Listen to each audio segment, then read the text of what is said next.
Mam. L'imam. Ah, c'est Oui, exact. mauvaise idée. C'est drôle. Tu seras pas élu meilleur créateur de l'année ou un truc comme ça. Non. Achevons la bête. Il devrait mettre son survêtement, il va prendre froid. Bon, ça va pas recommencer. C'est-à-dire qu'on n'est pas gâté depuis quelques temps. J'ai chaud, je me sens pas très bien. Non, c'est le vin chaud. Ça va aller. Il n'y a ni chaud ni froid, et ben t'appuies sur le bouton marqué Médiane. Bonjour et bienvenue dans HO, le podcast cinéma en deux parties. D'abord sans spoiler et puis une deuxième partie avec spoiler. Nous venons tout juste de voir Asteroid City de Wes Anderson avec, attention, gros Tu te lances gros cast. Oui, je me lance. Ouais, vas-y, lance le casse maintenant. Jason Schwartzman, Scarlett Johansson, Tom Hanks, Jeffrey White, Bryan Cranston, Edward Norton, Liv Schreiber. Il est connu, hein.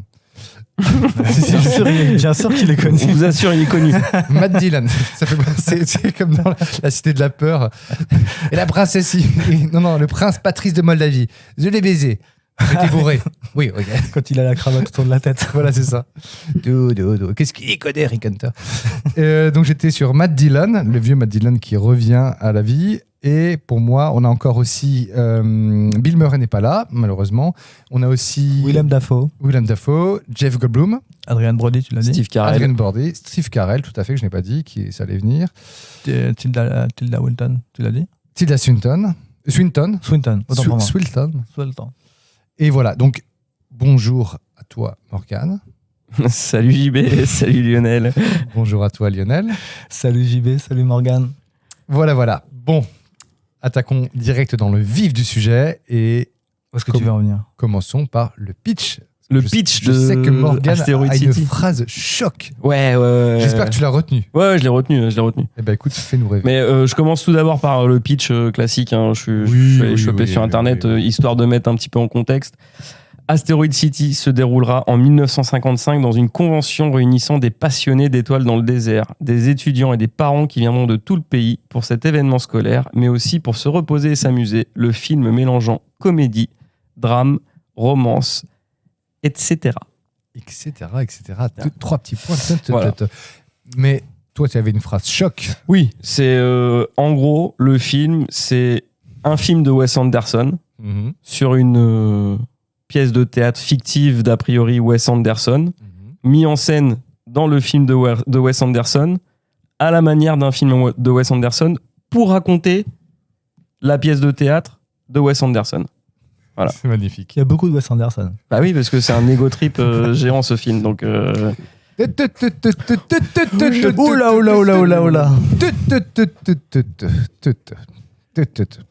Reprenons les choses dans l'ordre. Le narratif voilà. de l'histoire, Voilà le storytelling de... Merci pour le pitch. Très bon pitch. C'est pas moi, c'est Très bon, première.fr. Après Des références. Ouais. Va-t'en, les cahiers du cinéma, va-t'en, le masque et la plume. Ouais, je me suis pas emmerdé, hein. J'ai tapé Asteroid City pitch français. Ouais. C'est la première réponse, c'est la première. Va savoir pourquoi C'est ils sont référencés en premier sur cette requête bien particulière. Mais... Au moins, t'as pas cité Allociné. Non, mais j'aurais pu. Je suis dessus là. Peut-être, t'aurais dû, peut-être. On est dur avec Allociné. On est dur. Ouais, non, c'est surfait.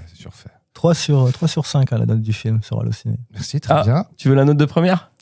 Non, pas de spoil. Ah non, mais... Non, c'est pas un non, spoil, pas un mais- spoil. Non, Parce qu'on donne pas notre avis. Je la donnerai tout à Je l'heure. donnerai tout à l'heure, s'il te plaît. Mais j'entends mon compère Lionel qui tient le micro et qui a l'air très très chaud et qui est super chaud pour en parler en premier. Qu'en penses-tu à chaud? Que dire de Asteroid City dont nous venons De Wes tout juste Anderson. de Wes Wes Anderson. Anderson. Avec tous ses petits copains. Avec des décors faits certainement par Wes Anderson aussi. En tout cas, Il est, comment t'as dit, c'est tiré à 4 épingles. tiré au cordeau, j'ai dit. Tiré au cordeau. Précisément. Toujours. Précisément.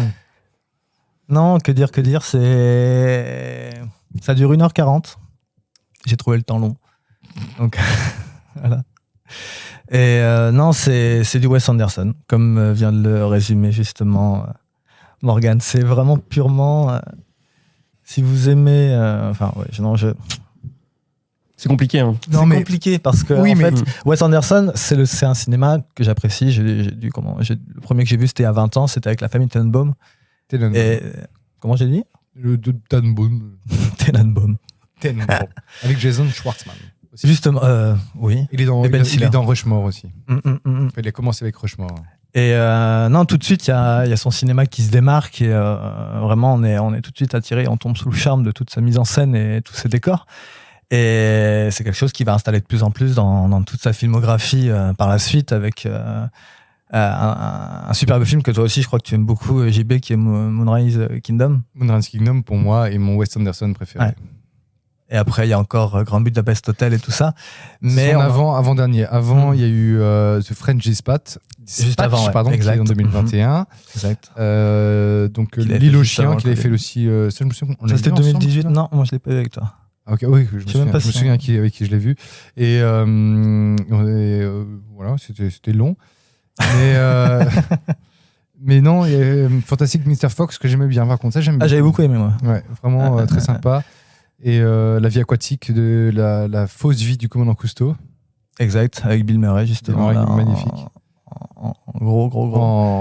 En personnage principal. En commandant Cousteau. Commandant Cousteau. Faut le dire. Avec le bonnet rouge. Avec le bonnet rouge, exact. Ouais, Et toujours Seu George aussi. D'ailleurs, Seu George qui est dans ce film aussi.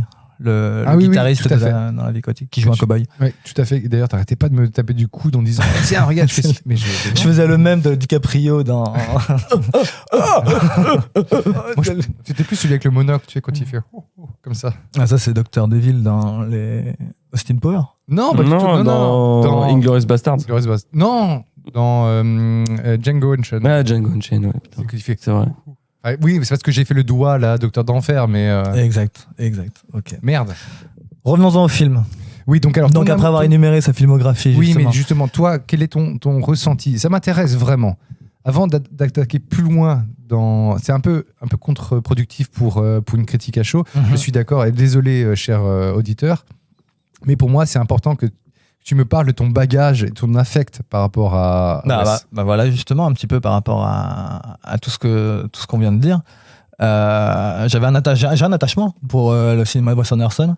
Et je trouve que dans tout ce qu'il a pu faire actuellement, jusqu'à aujourd'hui, il y a toujours un peu une sorte d'histoire et de magie, mais qui te passe à travers une histoire, en fait. Et en fait, là, dans celui-ci, dans Asteroid City, c'est exactement ce que, et je le redis encore, hein, par rapport à ce que tu viens de dire, Morgan, tout à l'heure, c'est vraiment du Wes Anderson qui se regarde un petit peu, quoi. Donc, c'est très joli, c'est très beau. Il y a une ribambelle d'acteurs, on en prend plein la gueule, mais j'ai été un peu perdu en chemin.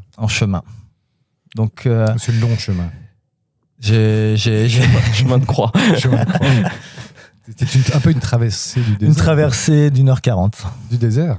Oh oui, puisque rappelons-le, le film se passe dans le désert, tourné en Espagne d'ailleurs. Donc, Ça sent. Ça sent. Non, pas du tout.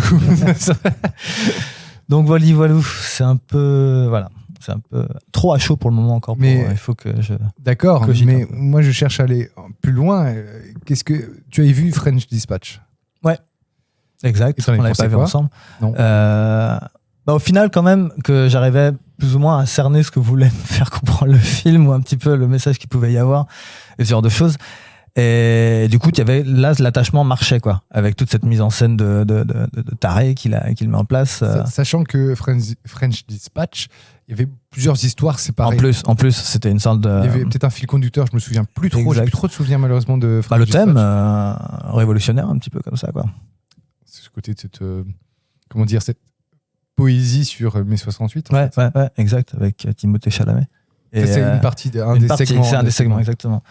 Et non, là, on a une histoire qui va de A à Z, qui essaye du moins, peut-être qu'à un moment elle s'arrête, elle fait des pauses à P ou à T, je sais pas. Elle va pas forcément jusqu'au bout. Et non, du coup, par rapport à ça, moi, j'ai pas retrouvé en fait le Wes Anderson que je pouvais avoir scénaristiquement dans les précédents. Pourtant, c'est très Wes Anderson sur la forme. Sur la forme, exact. Qu'est-ce qui t'a manqué? Est-ce que c'est au niveau de la façon dont il raconte l'histoire en elle-même? Là, j'ai trouvé ça un peu plat en fait. Même si je vois les arcs qui veulent être abordés, l'acting, tout ce qui est aussi la relation de l'acteur avec à travers le théâtre dans le théâtre, comme tu disais tout à l'heure justement Morgane, encore. Et ça m'a perdu tout ce qu'il a voulu faire justement. Donc non, pour le moment, je dirais que je suis encore un peu sur le côté. Je suis sur le bas côté. Si je suis sur la route là, je regarde le film passer devant moi là. Il est beau, il est joli, mais il faut encore que je cogite un petit peu par rapport à ça. Ok. J'en dirai pas plus. Non, mais j'essaie de tirer les verres du nez. Mais non, mais attends, peut-être qu'il y a une partie spoiler après. Peut-être. Ouais, donc je ne sais pas. voilà aussi. Je ne sais pas. Merci Lionel. Merci. On va revenir sur toi après. Je vais donner Tu vas mon me torturer ce soir ou quoi? Mais oui. Non, clairement. Il veut clairement. savoir. Il veut savoir. Qu'est-ce que tu veux savoir? Non, mais je veux savoir en profondeur. Est-ce que je sais que tu es un grand passionné de Wes Anderson et non passionné. Enfin, j'ai un peu exagéré. Excuse-moi. J'ai un petit peu exagéré. Un connoisseur. Un connoisseur. Un connoisseur. Un connoisseur. Mais je sais que tu attendais ce film aussi. Exact. Ah ouais, j'en avais entendu parler en Oui, bien. il l'a dit. Oui, il l'a dit. C'est exact. Oui. Correct. Banque. Non, bah oui, mais on en avait entendu parler. Il était en compétition au Festival de Cannes. Il a rien gagné. Il a rien gagné. Voilà, tout est dit. Voilà. Et Cannes n'est pas la panacée, mon cher. Non. Non, c'est vrai. Non, mais ça peut être synonyme quand même d'un peu de reconnaissance. Un Un peu de reconnaissance, un peu de presque ça, même si c'est très c'est Cannes quoi, mais ça peut découler Cannes, sur un peu de popularité derrière aussi, parce que les gens en auront entendu parler un petit ça peu peut aux faire une infos, grosse etc. hype pour. Il y a plein de films qui ont marché et qui sont vraiment très chiants juste parce qu'ils ont gagné la Palme d'Or. Qui sont très Triangle of chiants. Sadness. Je l'ai pas encore vu, donc tu l'as pas vu? non, je l'ai pas encore vu. C'est Chloé qui Ouais, parlait. qui avait pas aimé. Elle avait un super Mais débat là-dessus. le film Ouais. des frères Haneke, le Les frères Haneke Amour. Non, de Non. Haneke. Michael Haneke. Alors, soit les frères Dardenne, soit Haneke. Les Les Dardennes. Ah oui, non, oui, c'est ça. Alors, soit c'est les frères Dardenne, soit c'est Haneke, mais c'est le ruban blanc. Ouais, ça c'est. C'est Haneke. C'est Haneke. C'est Haneke, voilà. Il a gagné la Palme d'Or, je sais plus en quelle année. Je suis allé le voir et c'était. Ruban blanc, c'était non, très c'est chiant. pas Haneke. Ruban sûr. blanc, c'est pas Verhoeven. Attends, Ruban blanc. Excusez-nous, nous êtes. Excusez-nous, on est très mauvais en cinéma. Si, le ruban blanc. Haneke, Haneke, ouais, 2009. Je confonds avec le film de Verhoeven. C'est lequel Bref, je trouverai ça. Lequel je chercherai. Continuez. Mais non, les frères, par contre, les frères Haneke, ça j'aime bien comme principe. Je confonds. J'imagine Funny Games à Liège. Et Je sais pas si tu connais le ça film partirait vraiment. Funny Games. oui, c'est ça, mais c'est Haneke qui a fait ça aussi. Ouais, c'est Funny Games, ouais. Ouais, celui-là, je l'ai vu aussi, ouais. Qui est un remake de la version américaine des années 70 ou 80, Non, je sais plus. non, en fait, c'est lui-même qui a fait son. Son c'est remake américain. c'est Black Book de Verhoeven, j'ai confondu, excusez-moi. C'est lui, il fait le propre remake de son film. Il a fait son Ouais. propre remake. Exact. Donc c'est un film normalement autrichien, parce qu'Haneke est autrichien à la base, il date de 93 je crois, avec des acteurs inconnus, et en fait il a fait un remake plan pour plan avec Naomi Watts et Tim Roth, Ouais. mais plan pour plan. Et Michael Pitt, Tout à fait. qui Michael joue Bay. un des. Et en gros, ce qui est génial, c'est qu'il a dit, ok, vous voulez que je fasse un remake? Enfin, vous voulez faire un remake? Ok, bah je fais à une condition, c'est que je le fasse moi, et je fais plan par plan. Et ils ont accepté. Et bah, les Américains ont accepté. Alors je sais pas, j'ai jamais regardé le box-office et le score sur IMDb de ce film. Je n'avoue, j'ai pas vu la version américaine. J'ai préféré me concentrer sur la version allemande, enfin autrichienne, qui pour moi. Aria, c'est chaud. Mais pour moi, c'est pour moi le film ira bien. le plus dérangeant de tous les temps. À ce moment-là. Ah, pour moi, c'est pour moi, c'est un des films d'horreur les plus forts que j'ai jamais vu, enfin que j'ai quasiment jamais vu de ma vie. Il faudrait que je le regarde parce que ça fait longtemps, c'était en 2009, ouais. 2007. 2007. Le remake. Le remake et 97 pour l'origine. 97. Ah non, j'étais sur Ouais, 93. Donc il y a. Non, il faudrait que je le regarde, effectivement. Et quel était son score d'ailleurs sur Funny Games, il a fait 8 millions au box-office. Oui. Et en score IMDb, il a combien? On est à En 8. score IMDb. Est-ce qu'on est à 7? On est à 7,5, je pense. La version américaine. Ah, je sais pas, attends, on va voir. Il vérifie. Je suis dessus. Allez-y, C'est continuez. hyper podcastique. Et C'est clair. Mais non, mais je reviens. 6,5. Ah, fou. Le remake Le remake. Ouais, le remake. et l'original. Bon. Bon, bref, voilà. Je vais rebondir sur moi-même en donnant mon avis. Je me prends ce droit-là. Morgane. Non, Morgane, J'ai le droit à ce. Morgane a un joker. J'ai un joker. Morgane a un joker. Un joker. Et moi, j'ai envie de commencer par une citation de Jean-Luc Godard. Oh putain. L'important n'est pas de comprendre, mais que je sais même plus parler, mais que cela soit beau. Donc l'important n'est pas de comprendre, mais que cela soit beau. Déjà, je suis pas d'accord. C'est Godard. Oui, déjà. On peut pas comprendre. J'aime beaucoup Godard pour sur la première partie de sa carrière. J'estime beaucoup Feu Godard, qui est mort l'année dernière. Je pense que Godard a bien résumé. Voilà. Ce n'est pas que j'ai aimé ou détesté Asteroid City, mais c'est un film très hermétique, très méta, très une mise en scène dont j'ai l'impression de ne pas être le bon spectateur.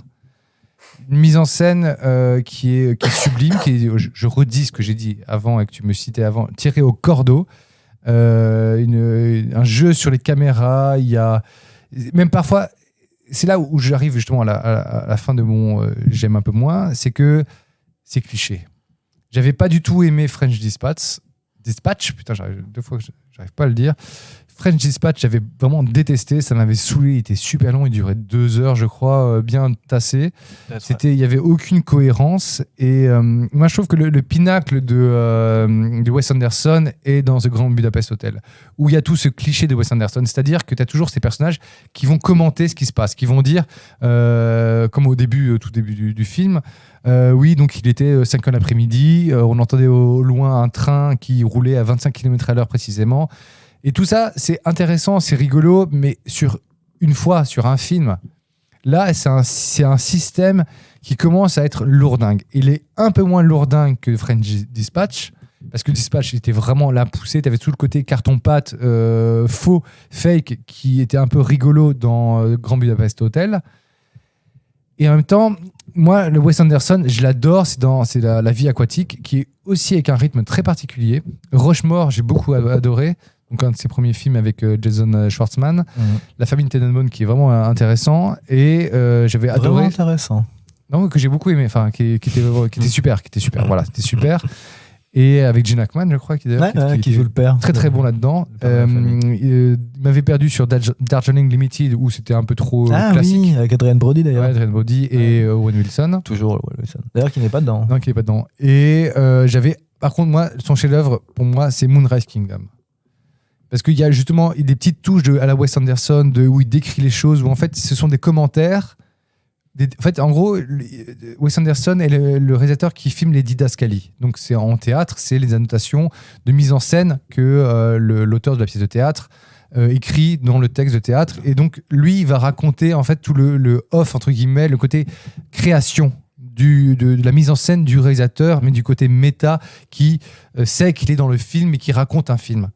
Là, oui. Là, c'est vraiment too much. Et donc, du coup, ici, on est sur en fait, une pièce de théâtre très contemporaine et américaine contemporaine. Donc, on est dans le côté après-guerre. On est sur des thématiques à la Tennessee Williams, donc le fameux dramaturge de théâtre. Et moi, ça m'a fait penser, quand j'étais allé voir au théâtre, Oncle Vania de Tchekhov. Et c'est des comme ça. J'étais allé voir il y a quelques années. Donc c'est une pièce de théâtre qui dure 3 heures. C'est sûr, ça se passe en Russie au début du siècle.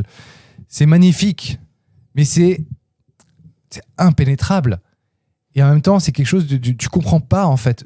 Au final, on n'est pas les teubés, on a beau chercher à comprendre de quoi il veut parler. Ici, les thèmes sont, en fait, on est sur l'abandon, le deuil, sur qu'est-ce que c'est être un acteur, sur des gens qui sont perdus au milieu de nulle part dans cette fausse ville qui est en carton-pâte, qui dans tous les sens du terme, qui est dans le carton-pâte, dans les décors que Wes Anderson essaie de filmer. En plus, vu que c'est filmé en Espagne, il y a le côté où... je pense que le fait de le filmer en dehors des États-Unis joue au côté méta du film. Et je trouve qu'il nous laisse sur la route en tant que spectateur. Et même si c'est beau, c'est magnifique, j'adore la photographie du film avec ces noirs qui sont bleutés. Tu as tout ce contraste entre le jaune et l'orange désert avec ces fausses montagnes, un peu comme dans les westerns de John Ford dans les années 50. Et en même temps, il y a ce côté hyper théâtre contemporain d'après-guerre avec du Tennessee Williams. Donc, c'est Un tramway nommé Désir, Chat sur un toit brûlant, où tu es complètement hermétique à tout ça. Tu es laissé sur le côté de la route et au final, tu sais pas de quoi il parle. Autant, après, il y a eu des grands films tirés de Tennessee Williams, c'est Un tramway nommé Désir avec Marlon Brando et de Elia Kazan. C'est des films magnifiques, mais en même temps, au final, c'est parce que tu es pris par une émotion. Là, ici, il y a zéro émotion. C'est des émotions fictives. Et je repense à des scènes. Donc, désolé, ce ne sont pas du tout des spoilers, mais en fait, il y a des nerds qui s'inventent un jeu où chacun doit retenir ce que a dit le nom précédent. Et cette scène, elle dure des putains de plombes. Donc, c'est, je vois, quelqu'un dit, tu dis, je sais pas, Gandhi, un nom, Lionel machin. Et puis moi, à chaque fois, on doit répéter, on doit mettre un nom en plus et répéter. Donc, pour montrer que ce sont des nerds et qui retiennent tout. Mais eux, en plus, ils prennent des noms compliqués. Et oui, en plus, donc c'est imbitable.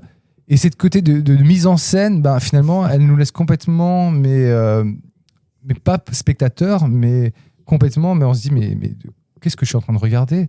Et je trouve ça vraiment dommage parce que tout le reste, tout l'emballage, c'est comme on voit dans une vitrine un super joli, pas bonbon, mais un super joli dessert. Et en fait, tout est écœurant quand tu commences à prendre la première bouchée, tout est écœurant. Et là, en disant ça, tu sais à quoi ça me fait penser ? Vous voyez, dans le centre, c'est restaurant où tu as les plats qui sont affichés aux vitrines. Ouais. Ah oui. Ils sont impeccables. En fait, c'est fait avec de la vraie bouffe, mais je sais pas, ça doit être gélifié ou un truc comme ça. Voilà. Et ça bouge pas, quoi. C'est ça, quoi. Et donc voilà, et je reviens sur la photo qui est dingue, vraiment. Enfin, après une technique avec tous ces jeux sur le chaud, le froid, je trouve qu'il y a un travail sur la colorimétrie qui est magnifique, qui est vraiment qui donne envie. T'as à manger pour les yeux. Et puis son chef-op. Son chef-op, il est dingue. J'ai oublié le nom de qui l'a fait, et on l'avait sur le côté rose bonbon avec Grand Budapest Hotel. Et ici, on a le côté western et les promesses qu'on voit dans la bande-annonce avec ce gamin qui part en fusée, enfin pas en fusée, en jetpack. Jetpack, voilà. Ça dure une demi-seconde. Tu sens que c'est le côté, tu sens dans la bande-annonce, ils ont fait, ok, ça c'est cool, on va le mettre pour nous vendre un truc qui, en fait, au final, mais ne raconte rien. Donc, si l'ennui et le twist, en fait, n'apportent rien du tout. Ça n'apporte vraiment rien au récit et on est perdu dans cette mise en abîme. Il y a trop de mise en abîme, même si c'est sympa de voir Bryan Cranston en espèce de host, de présentateur et de fil rouge. Tout ce travail sur le noir et blanc, sur le format carré qui est sur le début du film, on nous raconte la réalité, c'est en noir et blanc, mais la pièce de théâtre est en couleur, en plan en 16:9. Merde, j'ai envie de dire, Wes Anderson, non, merci, mais non. C'était beau, c'était magnifique, mais je pense que j'aurais fait comme toi. Je prépare les spectateurs, les auditeurs, pardon, spectateurs. Mais on dira oui quand même à Robert Yeoman, qui est son chef-op, justement. Ah voilà. Et qu'est-ce qu'il a fait d'autre les autres, les Budapest Hotel. Voilà. Et rien d'autre Si, autrement, si. Mais bon, c'est son habituel. Et donc, c'est décevant parce que je pensais qu'avec French Dispatch, il aurait repris la leçon de ce côté que, en fait, on voit les commentaires de chaque truc et ce côté très précis. Et je pense que lui, il doit avoir cette mémoire-là. Il sait très bien ce qu'il a fait le 21 avril, pas 2001, parce qu'on sait tous, 2002, parce qu'on sait tous en tant que Français ce qui s'est passé le 21 avril 2002. Mais, je sais pas pourquoi j'ai dit le 21 avril. Mais c'est une date qui t'a marqué, hein, c'est dingue. Non, genre le 3 mai 95. Lui, il va savoir précisément, c'est lié à un souvenir de sa maman lui a fait bisou mouillé sur la joue gauche, il portait des sandales et il se sentait un peu électriqué. Et en fait, il est chaque fois obligé de faire dire au personnage ce qui se passe et ce qu'il ressent. Donc du coup, il n'y a plus de place à l'interprétation et nous à l'empathie du spectateur sur l'histoire. Et le problème, c'est qu'avec Grand Budapest Hotel, il y avait une trame, il y avait quelque chose où il y avait une aventure, il y avait ce côté un peu... une aventure, c'est ça. Ce côté picaresque où on en voit, il y avait avec des ressorts, il y avait une intrigue, il y avait des choses... Et... En fait, son cinéma, il penche à ça, en fait. Son décorum, tout ça, ça amène à ça un petit peu, quoi.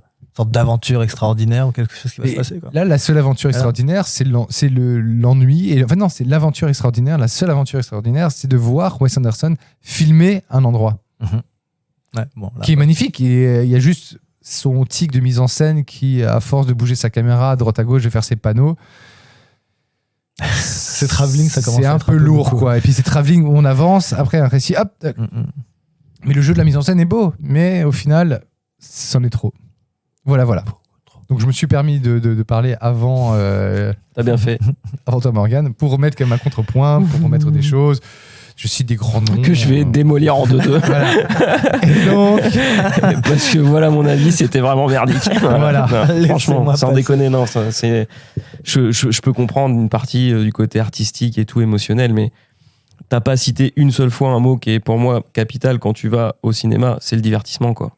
À aucun moment ce film n'est divertissant. Alors oui, c'est beau, mais qu'est-ce que c'est chiant, quoi. Et je dirais pas que c'est de la merde, parce que du coup, il faut reconnaître effectivement la mise en scène, la photographie, tout ça. Mais c'est merdique, quoi. C'est littéralement merdique. Je me suis barré du cinéma, quoi. Voilà, tu vois, genre tellement c'était relou, quoi. c'est On est ça, désolé, ouais. Et ce qui m'a lâché, c'est Oui, la bon. scène dont tu parles où il passe 5 minutes à essayer de retourner. Mais pourquoi faire, tu vois? Enfin, T'entendais souffler à côté. non, mais vraiment, voyais c'était bouger aussi. absolument, c'est mauvais. C'est juste c'est un ego trip. Alors, ça parle peut-être aux fans de Wes Anderson, mais c'est même pas intéressant. Donc, ouais, les gens vont peut-être se retrouver dans le style visuel, etc.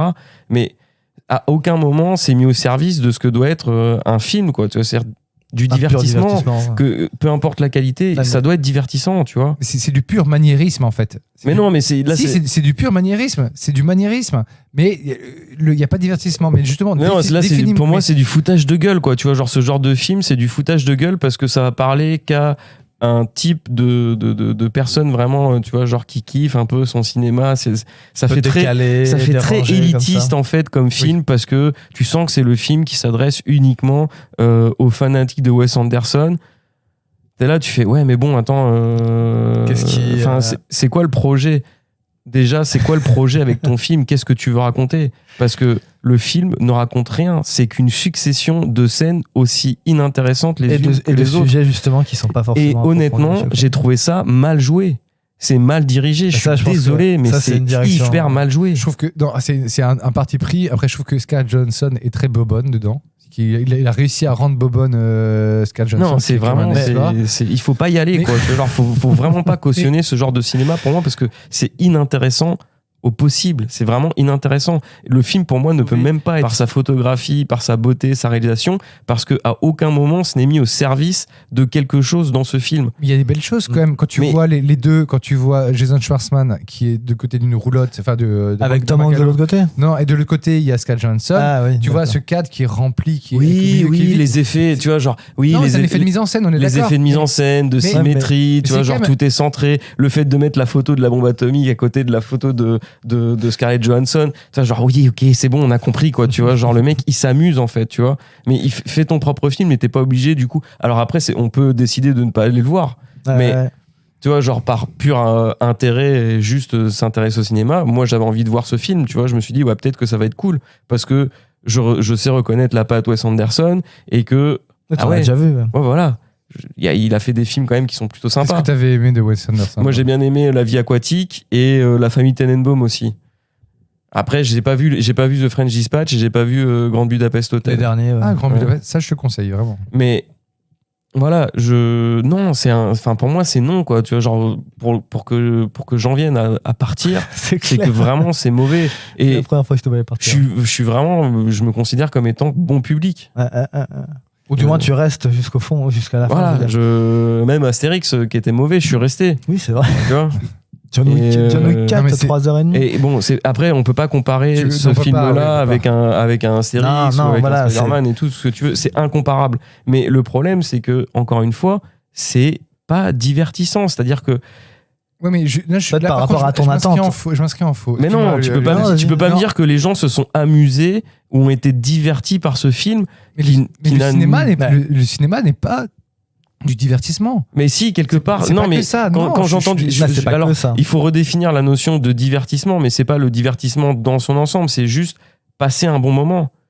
Je pense qu'il y en a qui ont, je pense qu'il y en a qui sont allés pas en forcément Amérique, pour qui le ont passé bon un moment. moment. Mais sur quelle base? Franchement, sur quelle base? Parce que, à part s'extasier devant des images qui sont belles, faut mais je m'expliquer à quel moment l'histoire elle est intéressante. Je pense de qu'il y a- par la manière dont les personnages sont développés. On a une ribambelle de personnages. Il n'y en a aucun qui est traité en profondeur. Tout est traité en surface.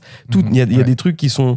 Ouais, mais c'est Le beaucoup de rythme, surface, le rythme justement, pour- est nul. Je suis désolé, mais le rythme Non, du le film rythme est est nul. compliqué. Ah, mais c'est le même rythme. Il est compliqué. L'histoire te perd parce que je le disais tout à l'heure, c'est l'histoire d'une pièce de théâtre à la manière d'un film de Wes Anderson dans un film de Wes Anderson. Tu vois, la mise en abîme, déjà, ça va déjà beaucoup trop loin. Ouais, mais c'est Dès les hyper 5 premières minutes, Ouais, mais tu c'est- sais que c'est ce hyper film méta. est... Oui, il est méta de chez méta. C'est ça aussi le cinéma. Non, Enfin, je suis désolé, c'est pour si, moi, enfin, non. je Oui, défends mais alors à le- ce moment-là, tu parles à une catégorie de gens qui ont une culture cinématographique hyper pointue et on est dans de l'élitisme, tu vois, genre, et on n'a pas besoin de ça en fait. Mais pas forcément que de l'élitisme, je pense. Et c'est vraiment, je trouve que la beauté du film ne fait que finalement, tu vas mettre Noyer une le couche poisson.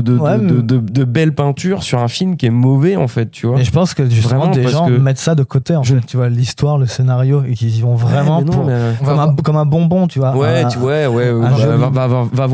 voir une, je sais pas, une exposition, va dans un musée. Je pense que pour certains, vois. c'est quasiment l'équivalent, puisque Wes Anderson, mais- il est considéré, c'est vraiment avec ses manières de faire son décor, toujours des boîtes dans des boîtes, comme le JB disait justement Scarlett Johansson avec Jason.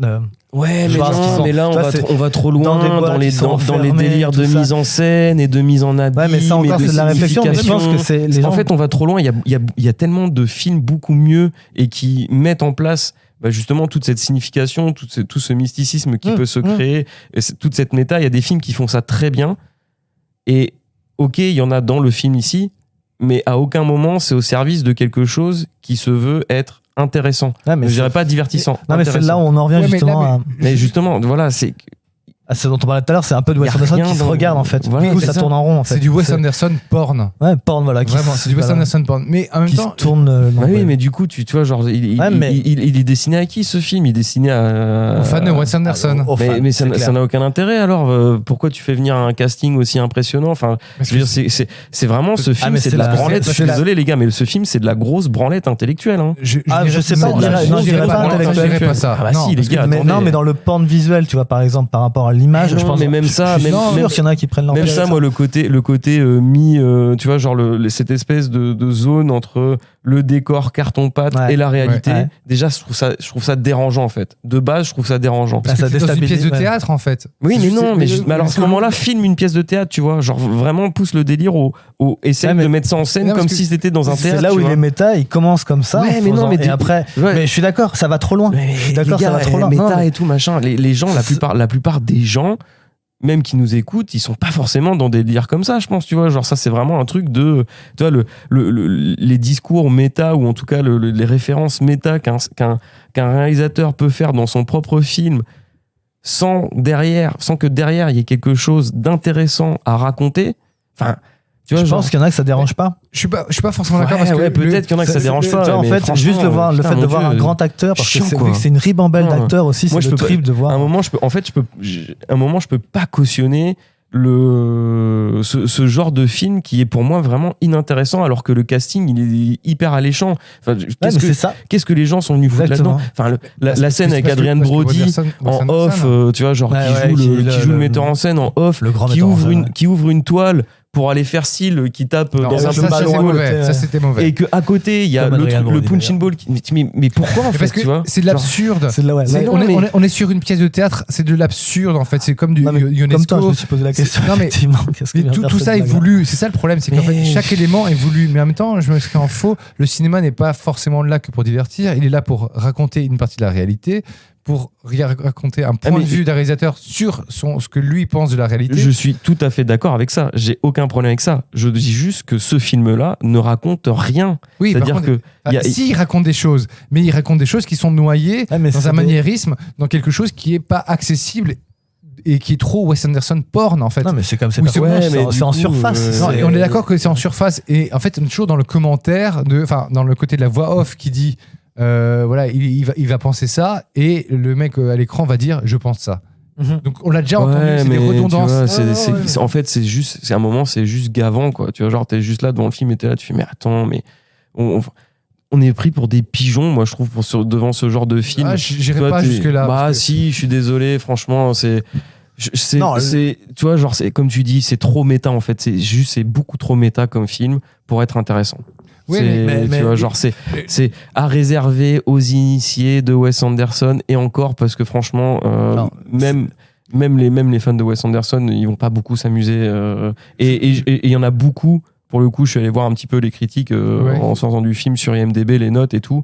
Et il y en a plein qui disent, ouais, d'habitude, Wes Anderson, c'est mon délire et tout. Mais là, c'est juste pas possible, quoi. Tu vois, genre, c'est vraiment succession de scènes inintéressantes Parce qu'on est sur l'ennui et le problème, c'est qu'il sur le des fait- personnages qui c'est ne mènent à rien, c'est qui qu'il- sont pas intéressants, qui sont pas développés, qui sont mal joués pour la plupart d'entre eux. Ça, c'est une Vraiment, direction je trouve. artistique. direction, Ça, c'est ouais. Wes Bah, Anderson. alors, la direction artistique, elle est dégueulasse, Ah, je suis désolé. Alors, mise pour en- le coup, direction d'acteur, pas. Direction ouais, d'acteur. la direction d'acteur, elle est à chier, je suis désolé, quoi. Le discours, franchement, entre l'appel téléphonique entre Tom Hanks et Tom Hanks et Schwartzman au début, t'es là, tu fais, mais. Attends, mais en fait, c'est Oui, quoi le délire après mais on est dans- Il est même face à face, en fait. On est dans l'absurdité, en fait. C'est ça. Ouais, mais. Mais en fait, faut replacer sur ce théâtre. C'est tout le temps le même ton, en fait. Absurde. C'est toujours pareil, en fait, pendant tout le film. Mais à ce moment-là, ne fais pas un film, tu vois. Mais c'est son en style. fait, et puis ne fais pas. Ouais. Enfin, c'est ça qui est Oui, bizarre, c'est- c'est qu'il fait un c'est son film style. pour raconter une pièce de théâtre qui est racontée dans le film comme étant un film. Ouais, mais je Tu vois.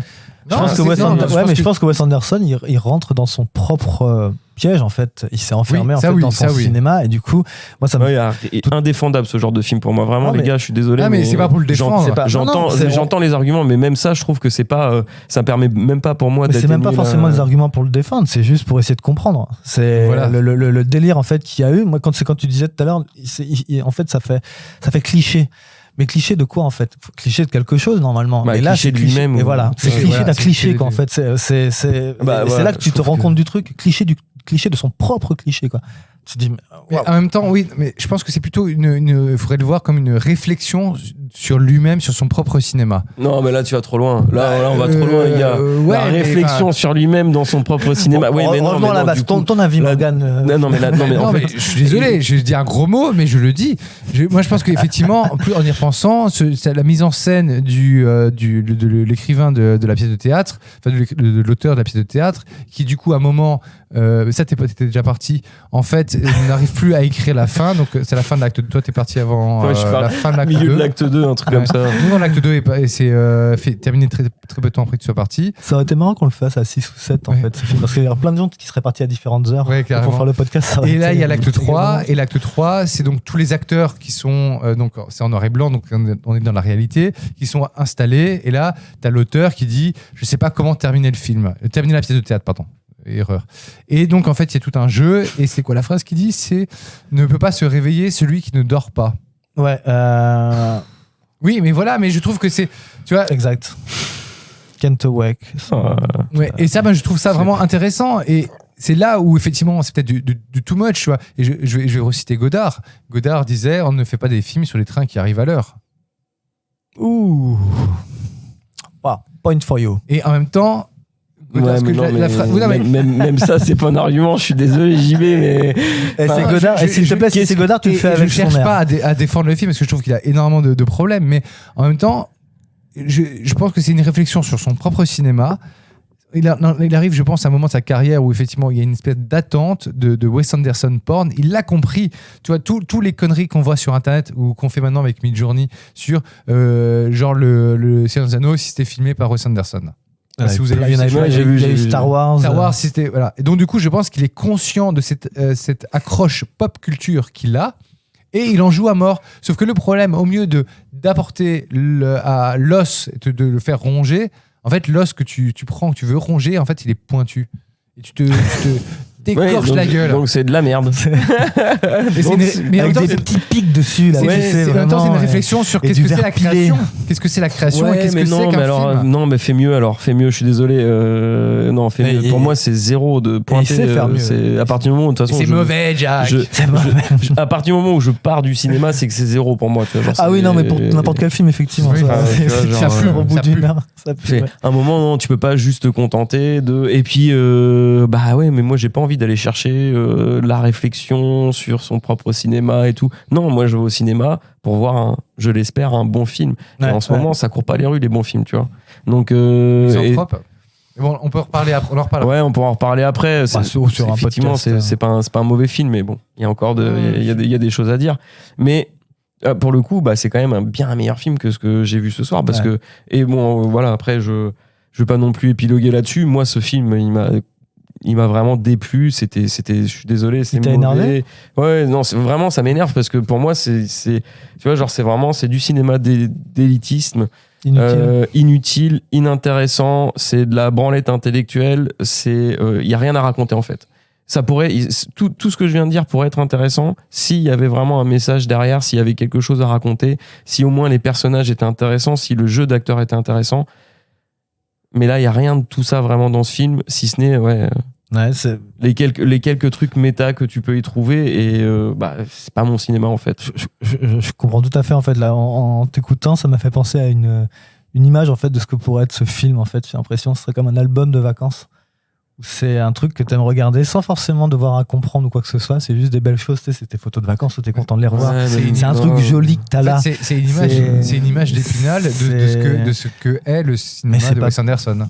Ouais, mais du coup, tu vois, genre on s'en fout en fait. On s'en fout.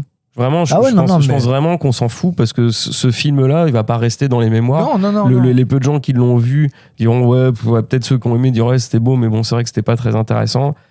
Mais voilà, tu vois, genre c'est d'une banalité. C'est à la fois banal parce que ça va pas du tout rester dans les mémoires, je trouve. Non, absolument. Et c'est à la fois banal et méta, et c'est ça qui rend le truc vraiment complètement cliché et complètement merdique. Et en fait, il y a aucun affect empathique. On ne prend pas. C'est ça. C'est dans tes personnages, et ça virevolte entre tous trop rapidement en fait.